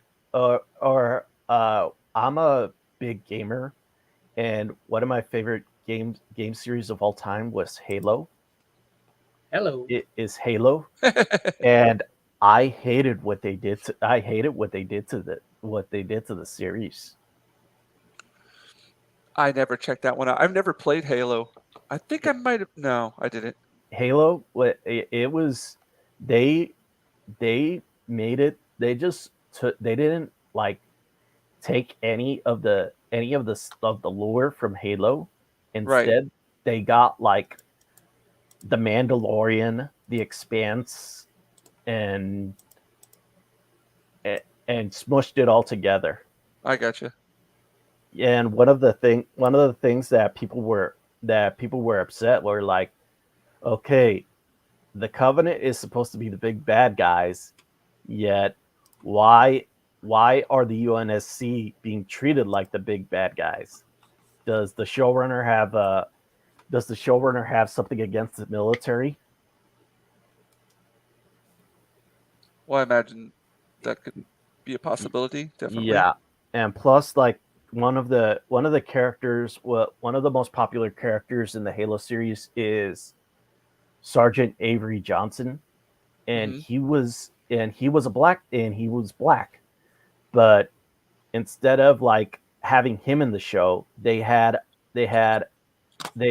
took a character who was originally white and they made him black, All right.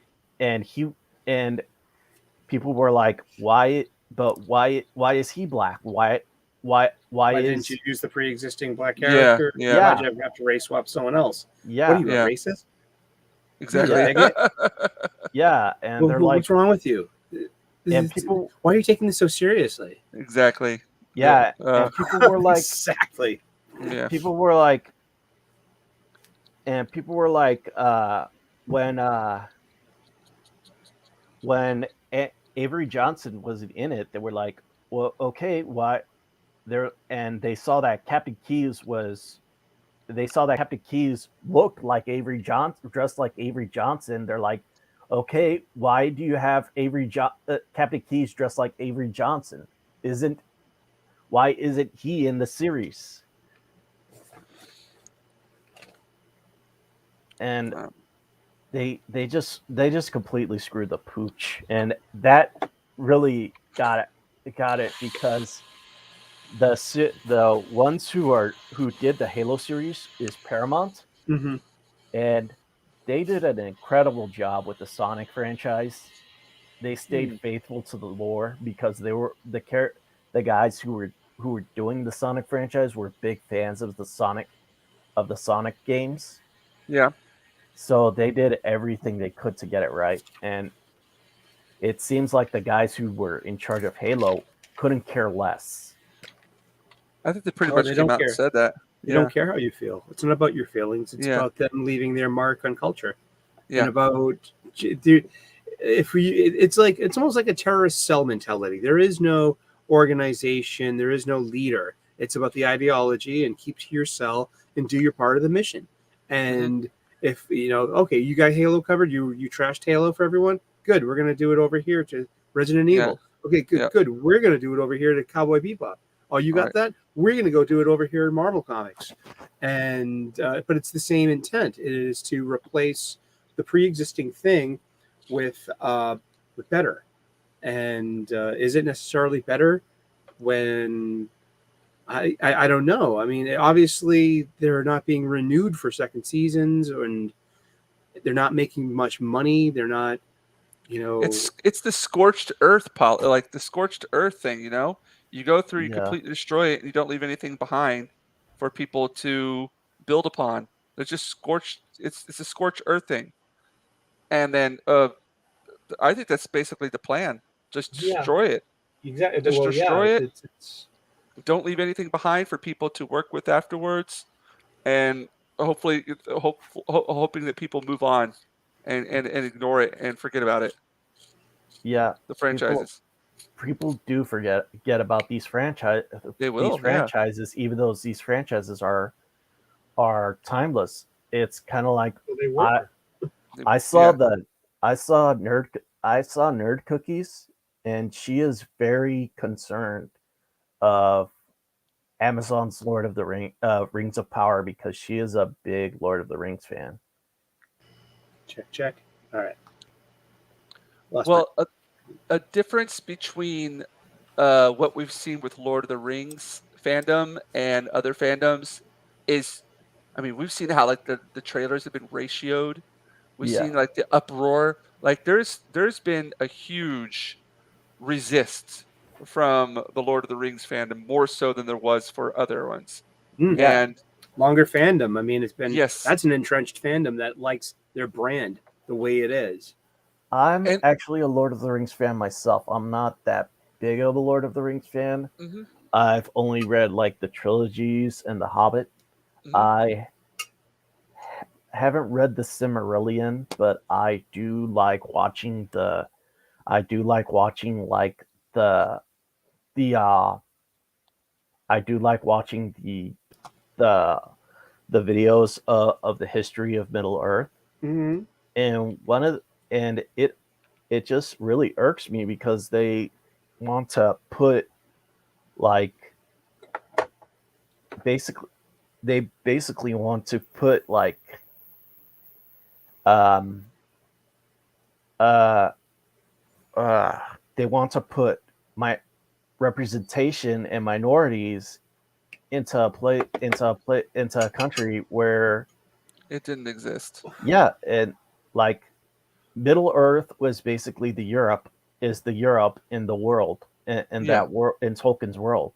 Hadar was was Africa, and and uh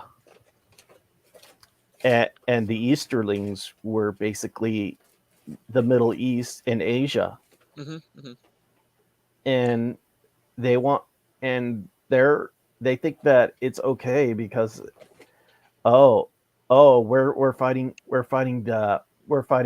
Systematic, problematic. Uh, yeah, Yeah. yeah.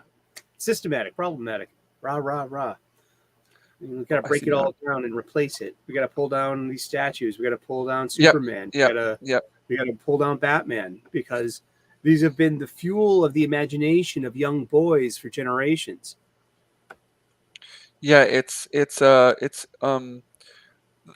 Change the imaginations of young boys, change the yeah. culture, change Yep. the direction of masculinity or something like that. Yep. I mean, Yeah, something along those lines. yeah, I mean, I'm not an expert. I'm a high school graduate, but I read a lot. Yeah. Yeah, it's just basically like that's the whole idea. Pull down the statues and in place of it, build your own thing, Hmm. and hopefully people will forget about what used to stand there. I mean, it's been happening in history for as long as we know. You know, Well, true. Yeah. It's like the winners do write the history books, but they do, and nobody won anything yet. This is just it's just the back and forth of American, you know, American life about one party's in favor, the other party's descendant. You know what I mean? Geez. I don't. It's going to be. We're at a point right now. It's going to be a very defining part of. I don't know. It's a weird stage to be at. Like there's a turning point happening here, and it almost reminds me of like we're in like a Lord of the Rings story here right now. They are Sauron and and Saruman, and Hmm. we are. I know this sounds kind of crazy, but yeah, we are that very small. But once we have our align our forces together, that we could, come up and challenge what is being like done. yeah, Neon on Cloudfish TV says that the Mhm. pendulum is swinging. People Yep. are tired of this. Are Yep. tired of I mean, Magic the Gathering just released a new set of Lord of the Rings cards, Yeah. Yeah. Well, and they race swapped Aragon. Would that be the race card? yeah. Well, Oh, waka waka! You see where I went there? I made a joke. I made a pun. Look, no actual cards that was a good one. were harmed in the formation of this joke whatsoever. yeah, Sorry. That was a good one. Many of my friends are cards too. yeah.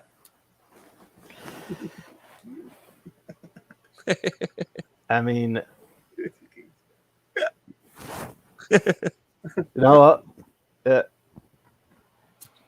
James, I really enjoy watching your work. Yeah. Dude, this is like, it's his arm. I've got his arm down here. He's gonna have the bat. What's it called? Batarang. Batarang. Batarang. Yeah, he's got the batarang I here. see the scallops on his glove already. Yeah, that's nice. Yeah, right there. Yeah, yeah. I've kind of got them in there, but I want to make them a little bit more pronounced. Mm-hmm. I Yeah. kind of forgot about him. And It's weird because whenever I'm doing a picture of something like this, especially with the character I'm familiar with, but You guys know all the suits. You know what issue it was in. You know which artist created what, and I don't. So I'm like, Mhm. oh gosh, I need to, you know, make Well, sure I'm not fucking up any kind of. you look like you're doing a very, very nice homage to the Silver and Bronze Ages. That's There. what I'm wanting to do. That Yeah. is my whole point of today's picture is just to That's give you. homage That's to the that. spirit. You have the spirit. You are the spirit of the Copper Age right now. You know what I That's mean? Yeah. That thing. Sarah? that's just all I want to do with this picture Yeah. here. Yeah. I Oh, love go ahead. Copper Age look Batman. You know that the culmination of the Silver Age, the Bronze Age, and then the influence of of Frank Miller's Batman as well, because he's the one that really introduced pouches. Before Uh-huh. that, they were cylinders. They were actual like Yep. Yep. yeah, and And I was debating on whether to do cylinders or this because that's a good one. Yeah. the animated series is cylinders, isn't it? I believe so. And Let I me get would. it up here. Oh man, when I No, was well, it is kind of cylinders. Yep, it is. a kid, they were but- used to have like these amazing the cutaway designs, like Uh-huh. and the like they were like just they were like drafting things of like the cutaways of like Batman keeps gas grenades, a gas mask, this in here and this and it's Batman's utility belt and the handbook. Right. Oh man, let's see, Batman's utility belt. Speaking about Batman, it reminds me of like the 1960s Batman. One of the stuntmen, I don't know if you ever heard of him. His name was Jean LaBelle. Mm-hmm. Oh, that sounds familiar. Yeah, he recently died this month. Yeah, I heard about that. Yes. And this guy is I'm into combat sports too. I'm a big fan of combat sports. He trained a lot of people. He trained Chuck Norris, Bruce Lee. Yep. That's where I heard that name from. Yep. Bruce Lee. He trained Rowdy Piper, Uh-huh. Ronda Rousey. Let's see. Benny the Jet Rodriguez. Jackie Chan. He was basically. Oh yeah, Sean Connery, and he was even a stunt coordinator on a Steven Seagal movie, and Steven Seagal was known for. This is a story that's been going on. Steven Seagal has always been known to beat up stuntmen and hurt them. Mm-hmm. And he said that he could get out of a stranglehold, and Gene took him up on that offer, and Gene choked him out. That Steven Seagal soiled himself. Oh, nice. That was the beginning of the end. Then Kelly LeBrock left him. Yeah, and he emigrated to Ukraine. And yeah. Yeah, he beat her up a bit. Yeah. Also, Jean LaBelle took part of the first mixed martial arts fight. It was him versus a boxer named Milo Savage, and he also refereed the very first publicized mixed martial arts, which was Muhammad Ali versus Antonio Inoki. Mm-hmm. Whoa. So yeah, he was a big name in combat sports, and he's gonna be missed. Damn. James, I dropped a link in the private chat. This is literally what I was talking about. Oh, hey, what's up, Jaffo? Hey, Jaffo. How's it going, man? At 12 years, this is this came in like a DC comic when I was 12 years old. Oh, I think it was cool. Yeah, it was. They had the A to Z. I think it was the A to Z. Yeah, both Marvel and DC were doing the same thing, like with a catalog of all of their characters. But yeah, like just the infrared flashlight, smoke capsules, dust printing. Kit. miniature camera, lockpick tools, tear gas That's good, pellets, huh? microprocessor power source, Yeah, battery. A micro cassette recorder. Yeah. flatline What? reel, a laser torch. Now the only thing that just doesn't suspend my disbelief are the shape of those grenades. I mean, Yeah. I think yeah, it's more- yeah. maybe they're just there for an iconic reason to put it across the point. They don't Right. really look like that. And his rebreather, he always needs that. Of course. Yeah. Oh, that's cool. See, it's little things like this, man. Uh When I was a little kid, I used to draw these kind of things for my characters. huh. I'd make all my original characters, and I would have their power levels, their all of their origins, their strengths, their uh, special kind of abilities, all kinds of stuff like that. I used to do that all the time with the characters, and at some point I stopped doing it. It sucks. I don't know why I did, Hmm. but Maybe you got interested in girls or something. I'm actually that's still probably what doing happened. that.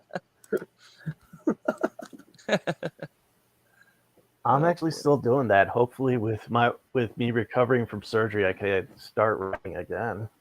Hey man, hop on it as soon as you get that.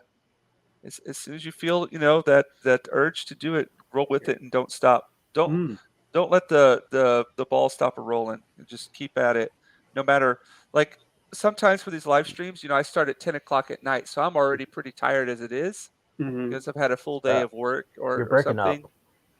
Oh, I am. Oh, hold on a second. Shoop, shoop, shoop, shoop, shoop. Two roads diverged in a yellow wood. Sorry, I cannot be one traveler and take both. Long I stood and looked on one as far as I could to where it went in the undergrowth. How's that sound? 5 by 5. You sound good. How about Thanks. myself? You sound okay. You're back. Yeah. Okay, cool. It might have been my computer trying to do something. What was I saying? Oh yeah. But like, even if you feel tired and everything, and you're like, I don't think I'm gonna be able to do this tonight. Just push yourself to go that extra yard, and believe me, it'll always come out with a positive result. It always leads to something good if you You're make that producing extra step. something too. Yeah. Yeah. You've been productive. Now you have something to show for it. Right. Looking at my reference photos over here because I know what the bat what is. It's crazy. These are called the scales, right? Scallops. Scallops. Sorry, scallops. Yes, and as we Jim saw in Lee- Batman Begins, Yeah. they're there for a reason. Jim Lee does not have them on his picture Really? Yeah. on the one I'm looking at. Maybe it's the turn of his wrist. It could be because this. It could be, but both of them are turned to a point where you can't see them, which is interesting. very, very interesting. Maybe they're retractable. Could be, Yeah, but I'm gonna go ahead and put them in there. it's iconic. Maybe. Kind of deciding what I'm Batman gonna make. has 3 scallops, and when Dick Grayson does his Batman, he has 2. Really? Yep. Damn, Yeah. you guys doing your stuff. I need to study under you. It is. It's just. I was just a remember sponge. in Chuck Dixon's run of Nightfall, there. Keep breaking up. Oh, you're fine over here. Yeah, you're doing okay. It just could be on your end. Yeah, probably. I remember on Chuck Dixon's Nightfall when Azazel took over the Batman mantle. Yeah. He had one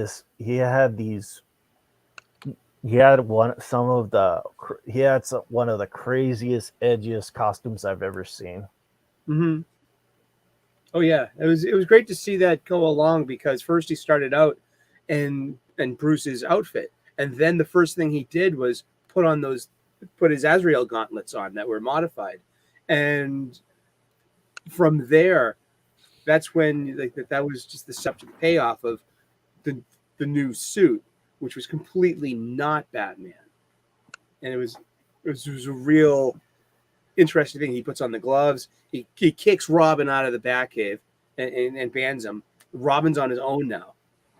That was an interesting thing too.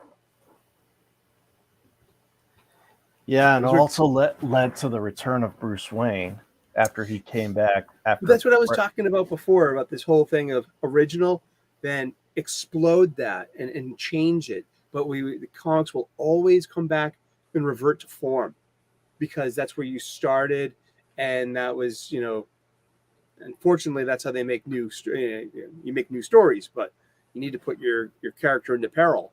They did the same thing to Superman over in Superman. They killed him. Then you had the replacement Superman. Then you had him come back. Yeah. And so it was like a parallel journey. Yeah. And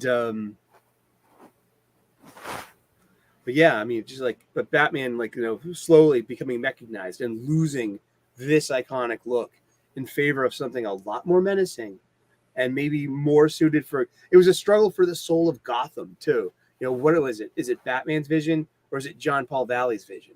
Yeah. Is it the man or is it the mech that comes on the man? The mind or the heedless fury. Yeah, and plus John Paul Fury was he fought he didn't have any of the moralities that Batman had, that Bruce Wayne had, because he was actually maybe an interesting depiction of someone who's psychologically challenged, because he was literally could have been talking to himself unless the Lord was actually talking to him, but he had this holy mission.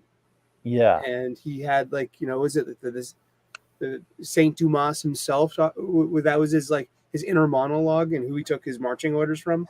Yeah, his morality. Yeah, I think so. It's been a while since I've read those.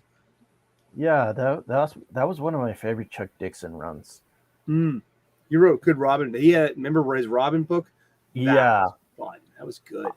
I always liked his I loved his depiction of Tim Drake Robin.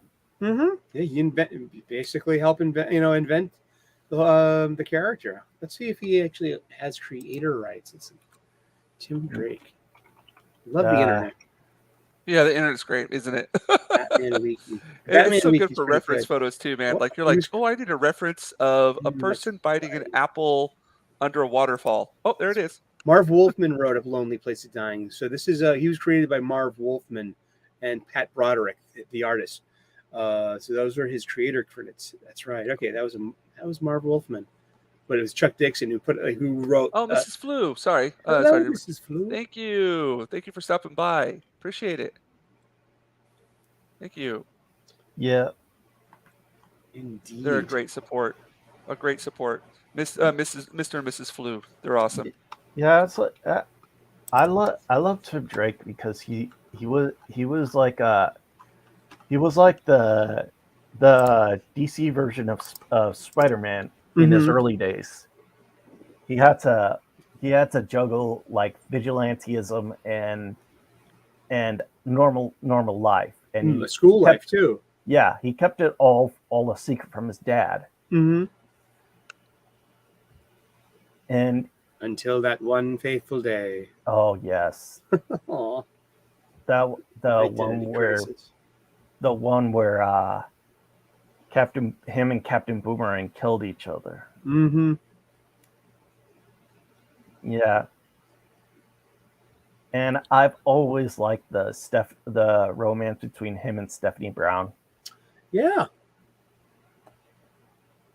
Except then they screwed it up. I'm going to make it to that one. Nice. Okay,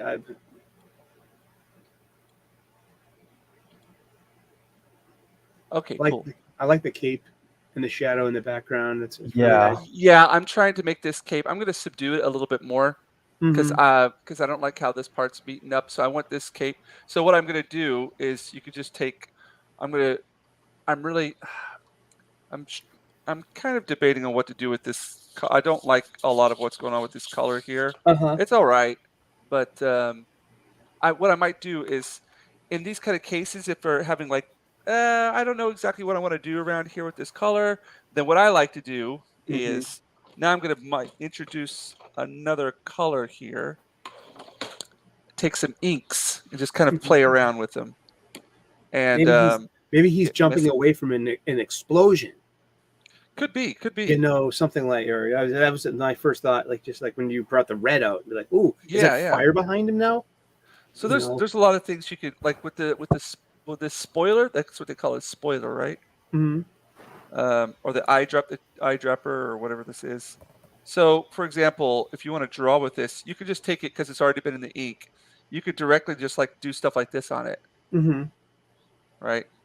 Or I could just like like make dots, or I could take it and put it on here, for example. Put some water on my brush, put that in here, and then just go in and splatter. Oh wow!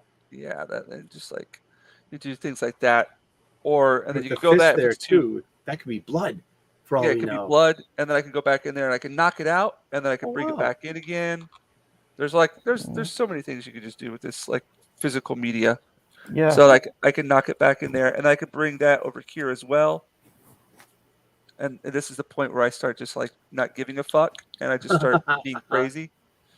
But a thing that I like to do is kind of like take a little tissue and make it not as in your face, subdue it, and then go in there with another. So I'm going to come in here with a darker color. Actually, no, I'm going to bring in a black ink, This looks and then kind of do terrible. this. Thank you. No, not you, not you. Oh no, I'm just joking. I'm reading a CBR article, and Vita Ayala is taking over Static Shock. Yay! Why not? I mean, it's not one thing. Okay, here's something we could say about the current version of Batman, the current version of Tim Drake, the current version of Virgil, or our friend Virgil, Static Shock. That there have been so many crises since their original. There have been reboots, and there was New 52, there was the Rebirth, and then there was Doomsday Clock, which may or may not matter, and then there is Dark Metal, which may or may not matter. But now we have Omniverse. Oh gosh, continuity. What a pain sometimes, huh? But these are newer versions of the character. So this version of Tim Drake isn't necessarily the one we grew up with. There have been 2 crises in between, maybe 4. Infinite Crisis, Final Crisis, blah blah. So these characters do get reset every so often, and I'm not too sore about Tim. I'm because of this reason, because of the whole continual reset.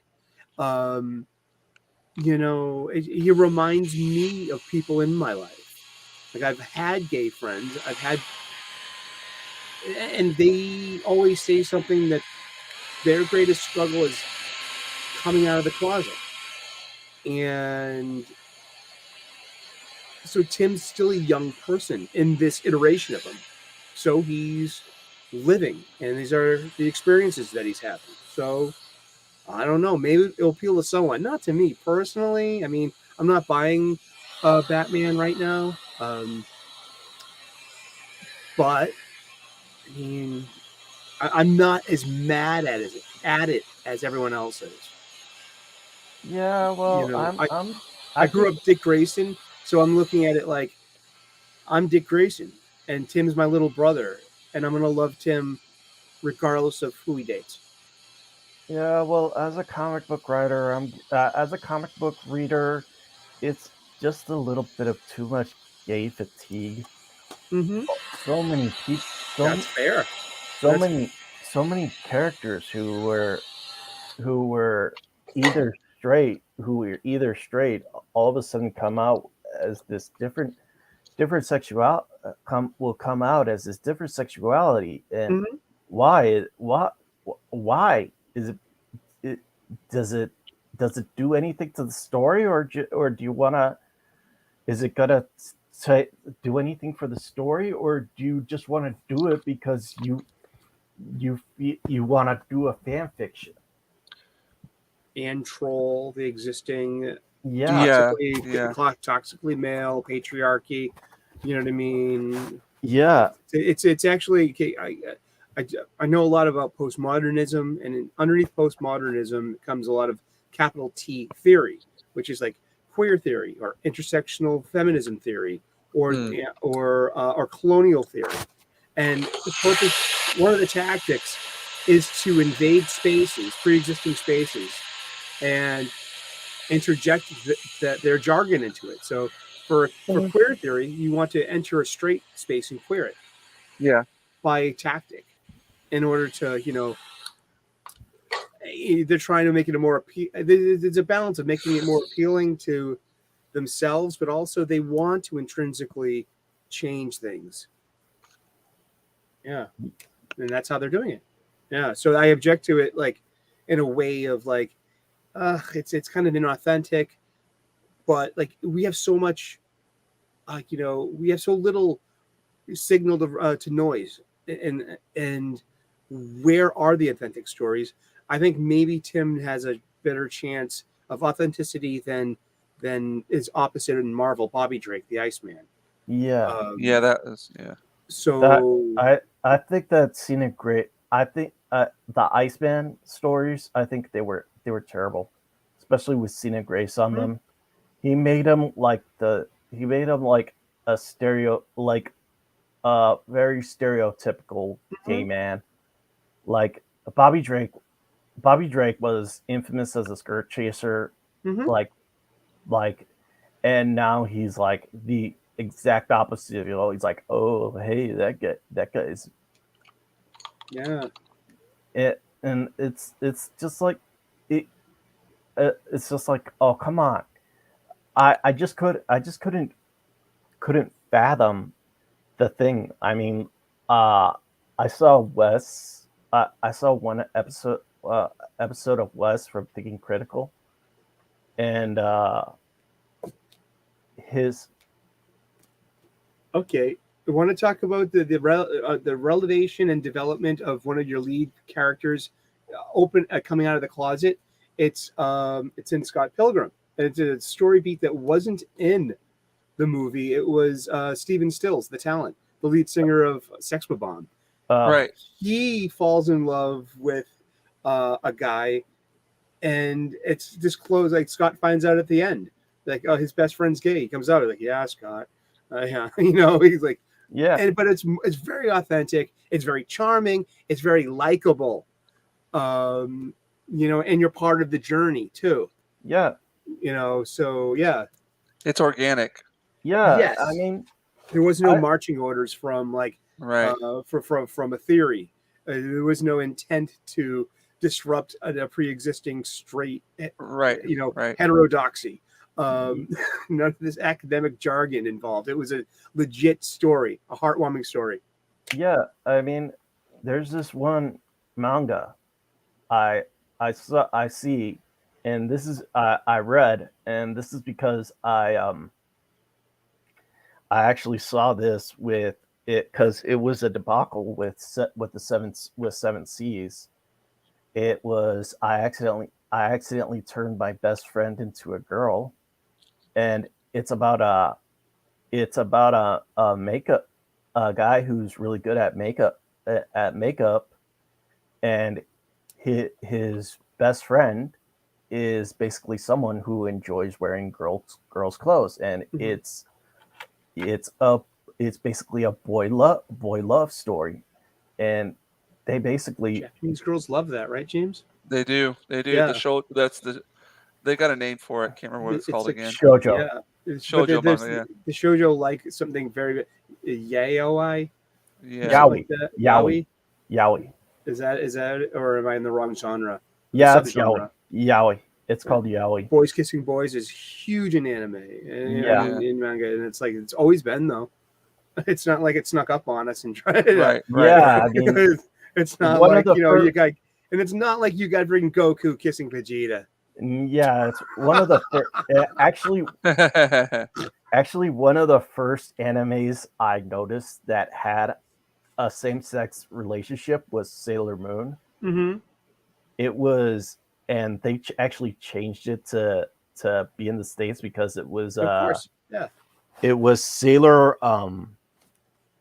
Uranus and Sailor Saturn, I think, and they were both girls, and Sailor Scouts are right. There's no boys in that group.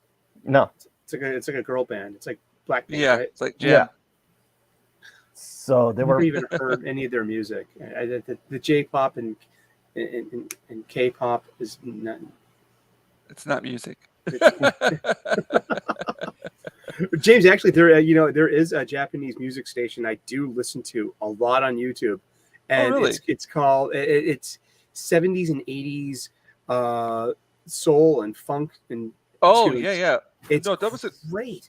it's a great time of music. Like you get to that time of Japanese music, it's really Yes, good. it's Really, really really enriching. good. Great musicians, Yep. great Yep. cover art, and great like cover Yep. versions of American songs through that unique Japanese lens of liking Americana.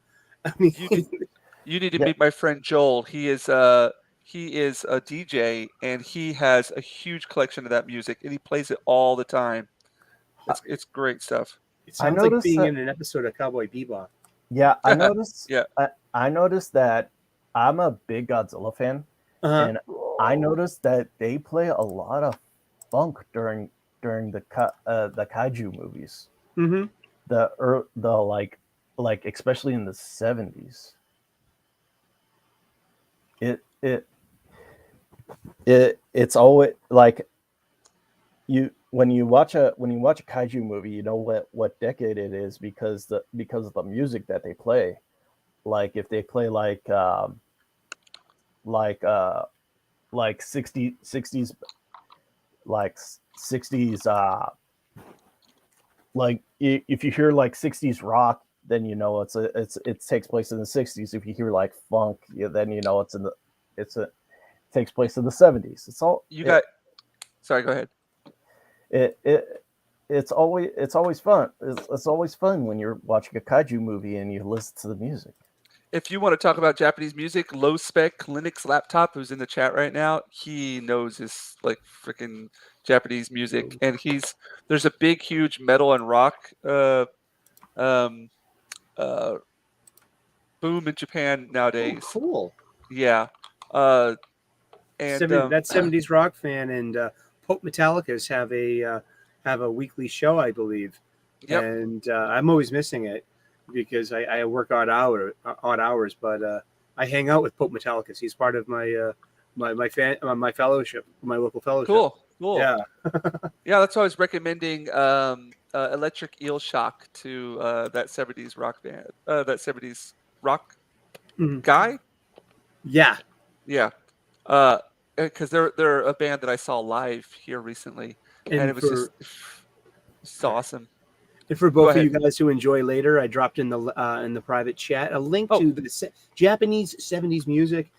Sweet. I put this on in the background, and it's just like it'll surprise you.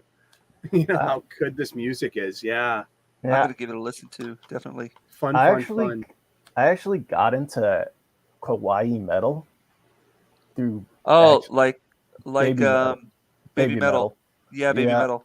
Yeah, Chocolate's a great song. Give me chocolate and Yeah. karate. Give me chocolate. Yeah. Karate 1. I actually They broke up recently, didn't they? Actually I think one of the members left. Oh, okay. But I still think they're still doing music. Man, their band is like off the charts. Dude, they're awesome. Yeah, They rock. Yeah. Yeah, the thing is that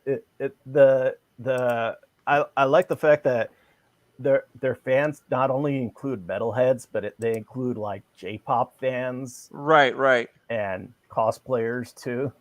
Exactly. Yeah, their kind of music would bring about the whole a big variety array of fans, definitely. Yeah, I actually learned from them because there was a interview with Slipknot. Yep. They actually talked about how the lead singer talked about how he was in Japan with his son, and they actually wanted him to come over Right. to talk to get in an interview with Baby Metal, Right. and his son was a big fan of him. Corey Taylor. Yeah. Yeah. And when they arrived, Baby Metal just swarmed him because they were fans of Slipknot. Exactly. Yeah. And I thought that was so funny. Yeah. They know their stuff too. Yeah. I mean, I saw them like. I hope what? the postmodernists come from metal next. Wouldn't that be great? Sensitive, progressive metal songs, inclusive. We need to represent metal more. We need honestly, I'm making a prediction. Metal will be the next tribe to be infiltrated by cultural conquistadors. Apparently that's already started happening. I bet. Yeah. Huh? Because what else is aggressive and male and stinky? Good luck. Yeah. Do Jason the channel sometimes. There you go. It's fun. Seriously, I'm on the bebop. I'm at the almost the 3.5 hour mark here. Yes, you are. I didn't even notice it. Indeed, because you've been productive. Look at that. Yeah, I really like this. This is my favorite part of the picture now, down here.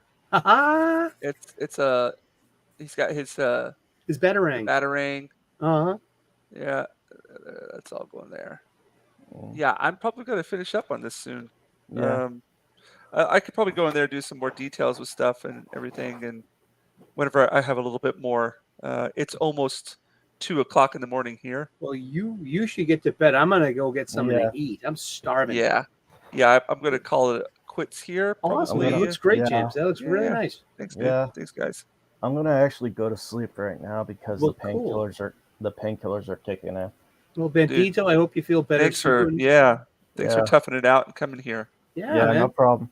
And thanks for having me on, James. I love being on. And, always, man. We'll see, and we're gonna we'll talk on the Twitters, and we'll be like, hey, you watching Dune tonight? Yeah. And then we can take it from there. You know what I mean? Seriously, nice and natural conversation. Exactly. Wakazashi Seahouse might want to be involved too. Oh yeah, definitely. He's huge in the Dune. Yeah. I would totally involve him. Yeah. All right, let's do it then. I'll see you later, guys. Thank you so much. Yeah, and have a great day, everyone. Thanks for tuning in. Yeah, appreciate it, man. Thank you, guys. God bless. Next time. Until next time. Have a good one. I'll give it a little bit of a. Here we go. Thank you, everybody, for stopping by. Again, Eric and Bandito Bain. Thank you so much, Juan. And Tom, of course. I'm sure you're sleeping right about now. Again, we're having Tom and I, Roger Ryder. We are currently on a 16th day of our campaign for anti-comics, anti-Steam Junk Western. I'll put the link in the chat one more time. If you guys are interested, check out the campaign. We would love for you, of course, to back it if possible, but if not, a simple like, follow, share, getting it out to your friends and out there in the old the web, Twitter, Facebook. You never know, somebody might be interested and want to join in the adventure. But thank you guys again. Hanabi, yeah, I like that one. Hanabi, all right, man. Thank you, Low Spec, for always dropping the knowledge there, and lovely Sherry, everybody, Mrs. Jaffo, Mrs. Flu, Joe's Atmosphere, Ozzy ASMR. Let's see, Pops, of course. It's Courtney, thank you, and Mr. Grant Gregory. Thank you all for showing up here today, and Oyasumi, yes, Oyasumi Nasai. Until next time, thank you very much, and good night.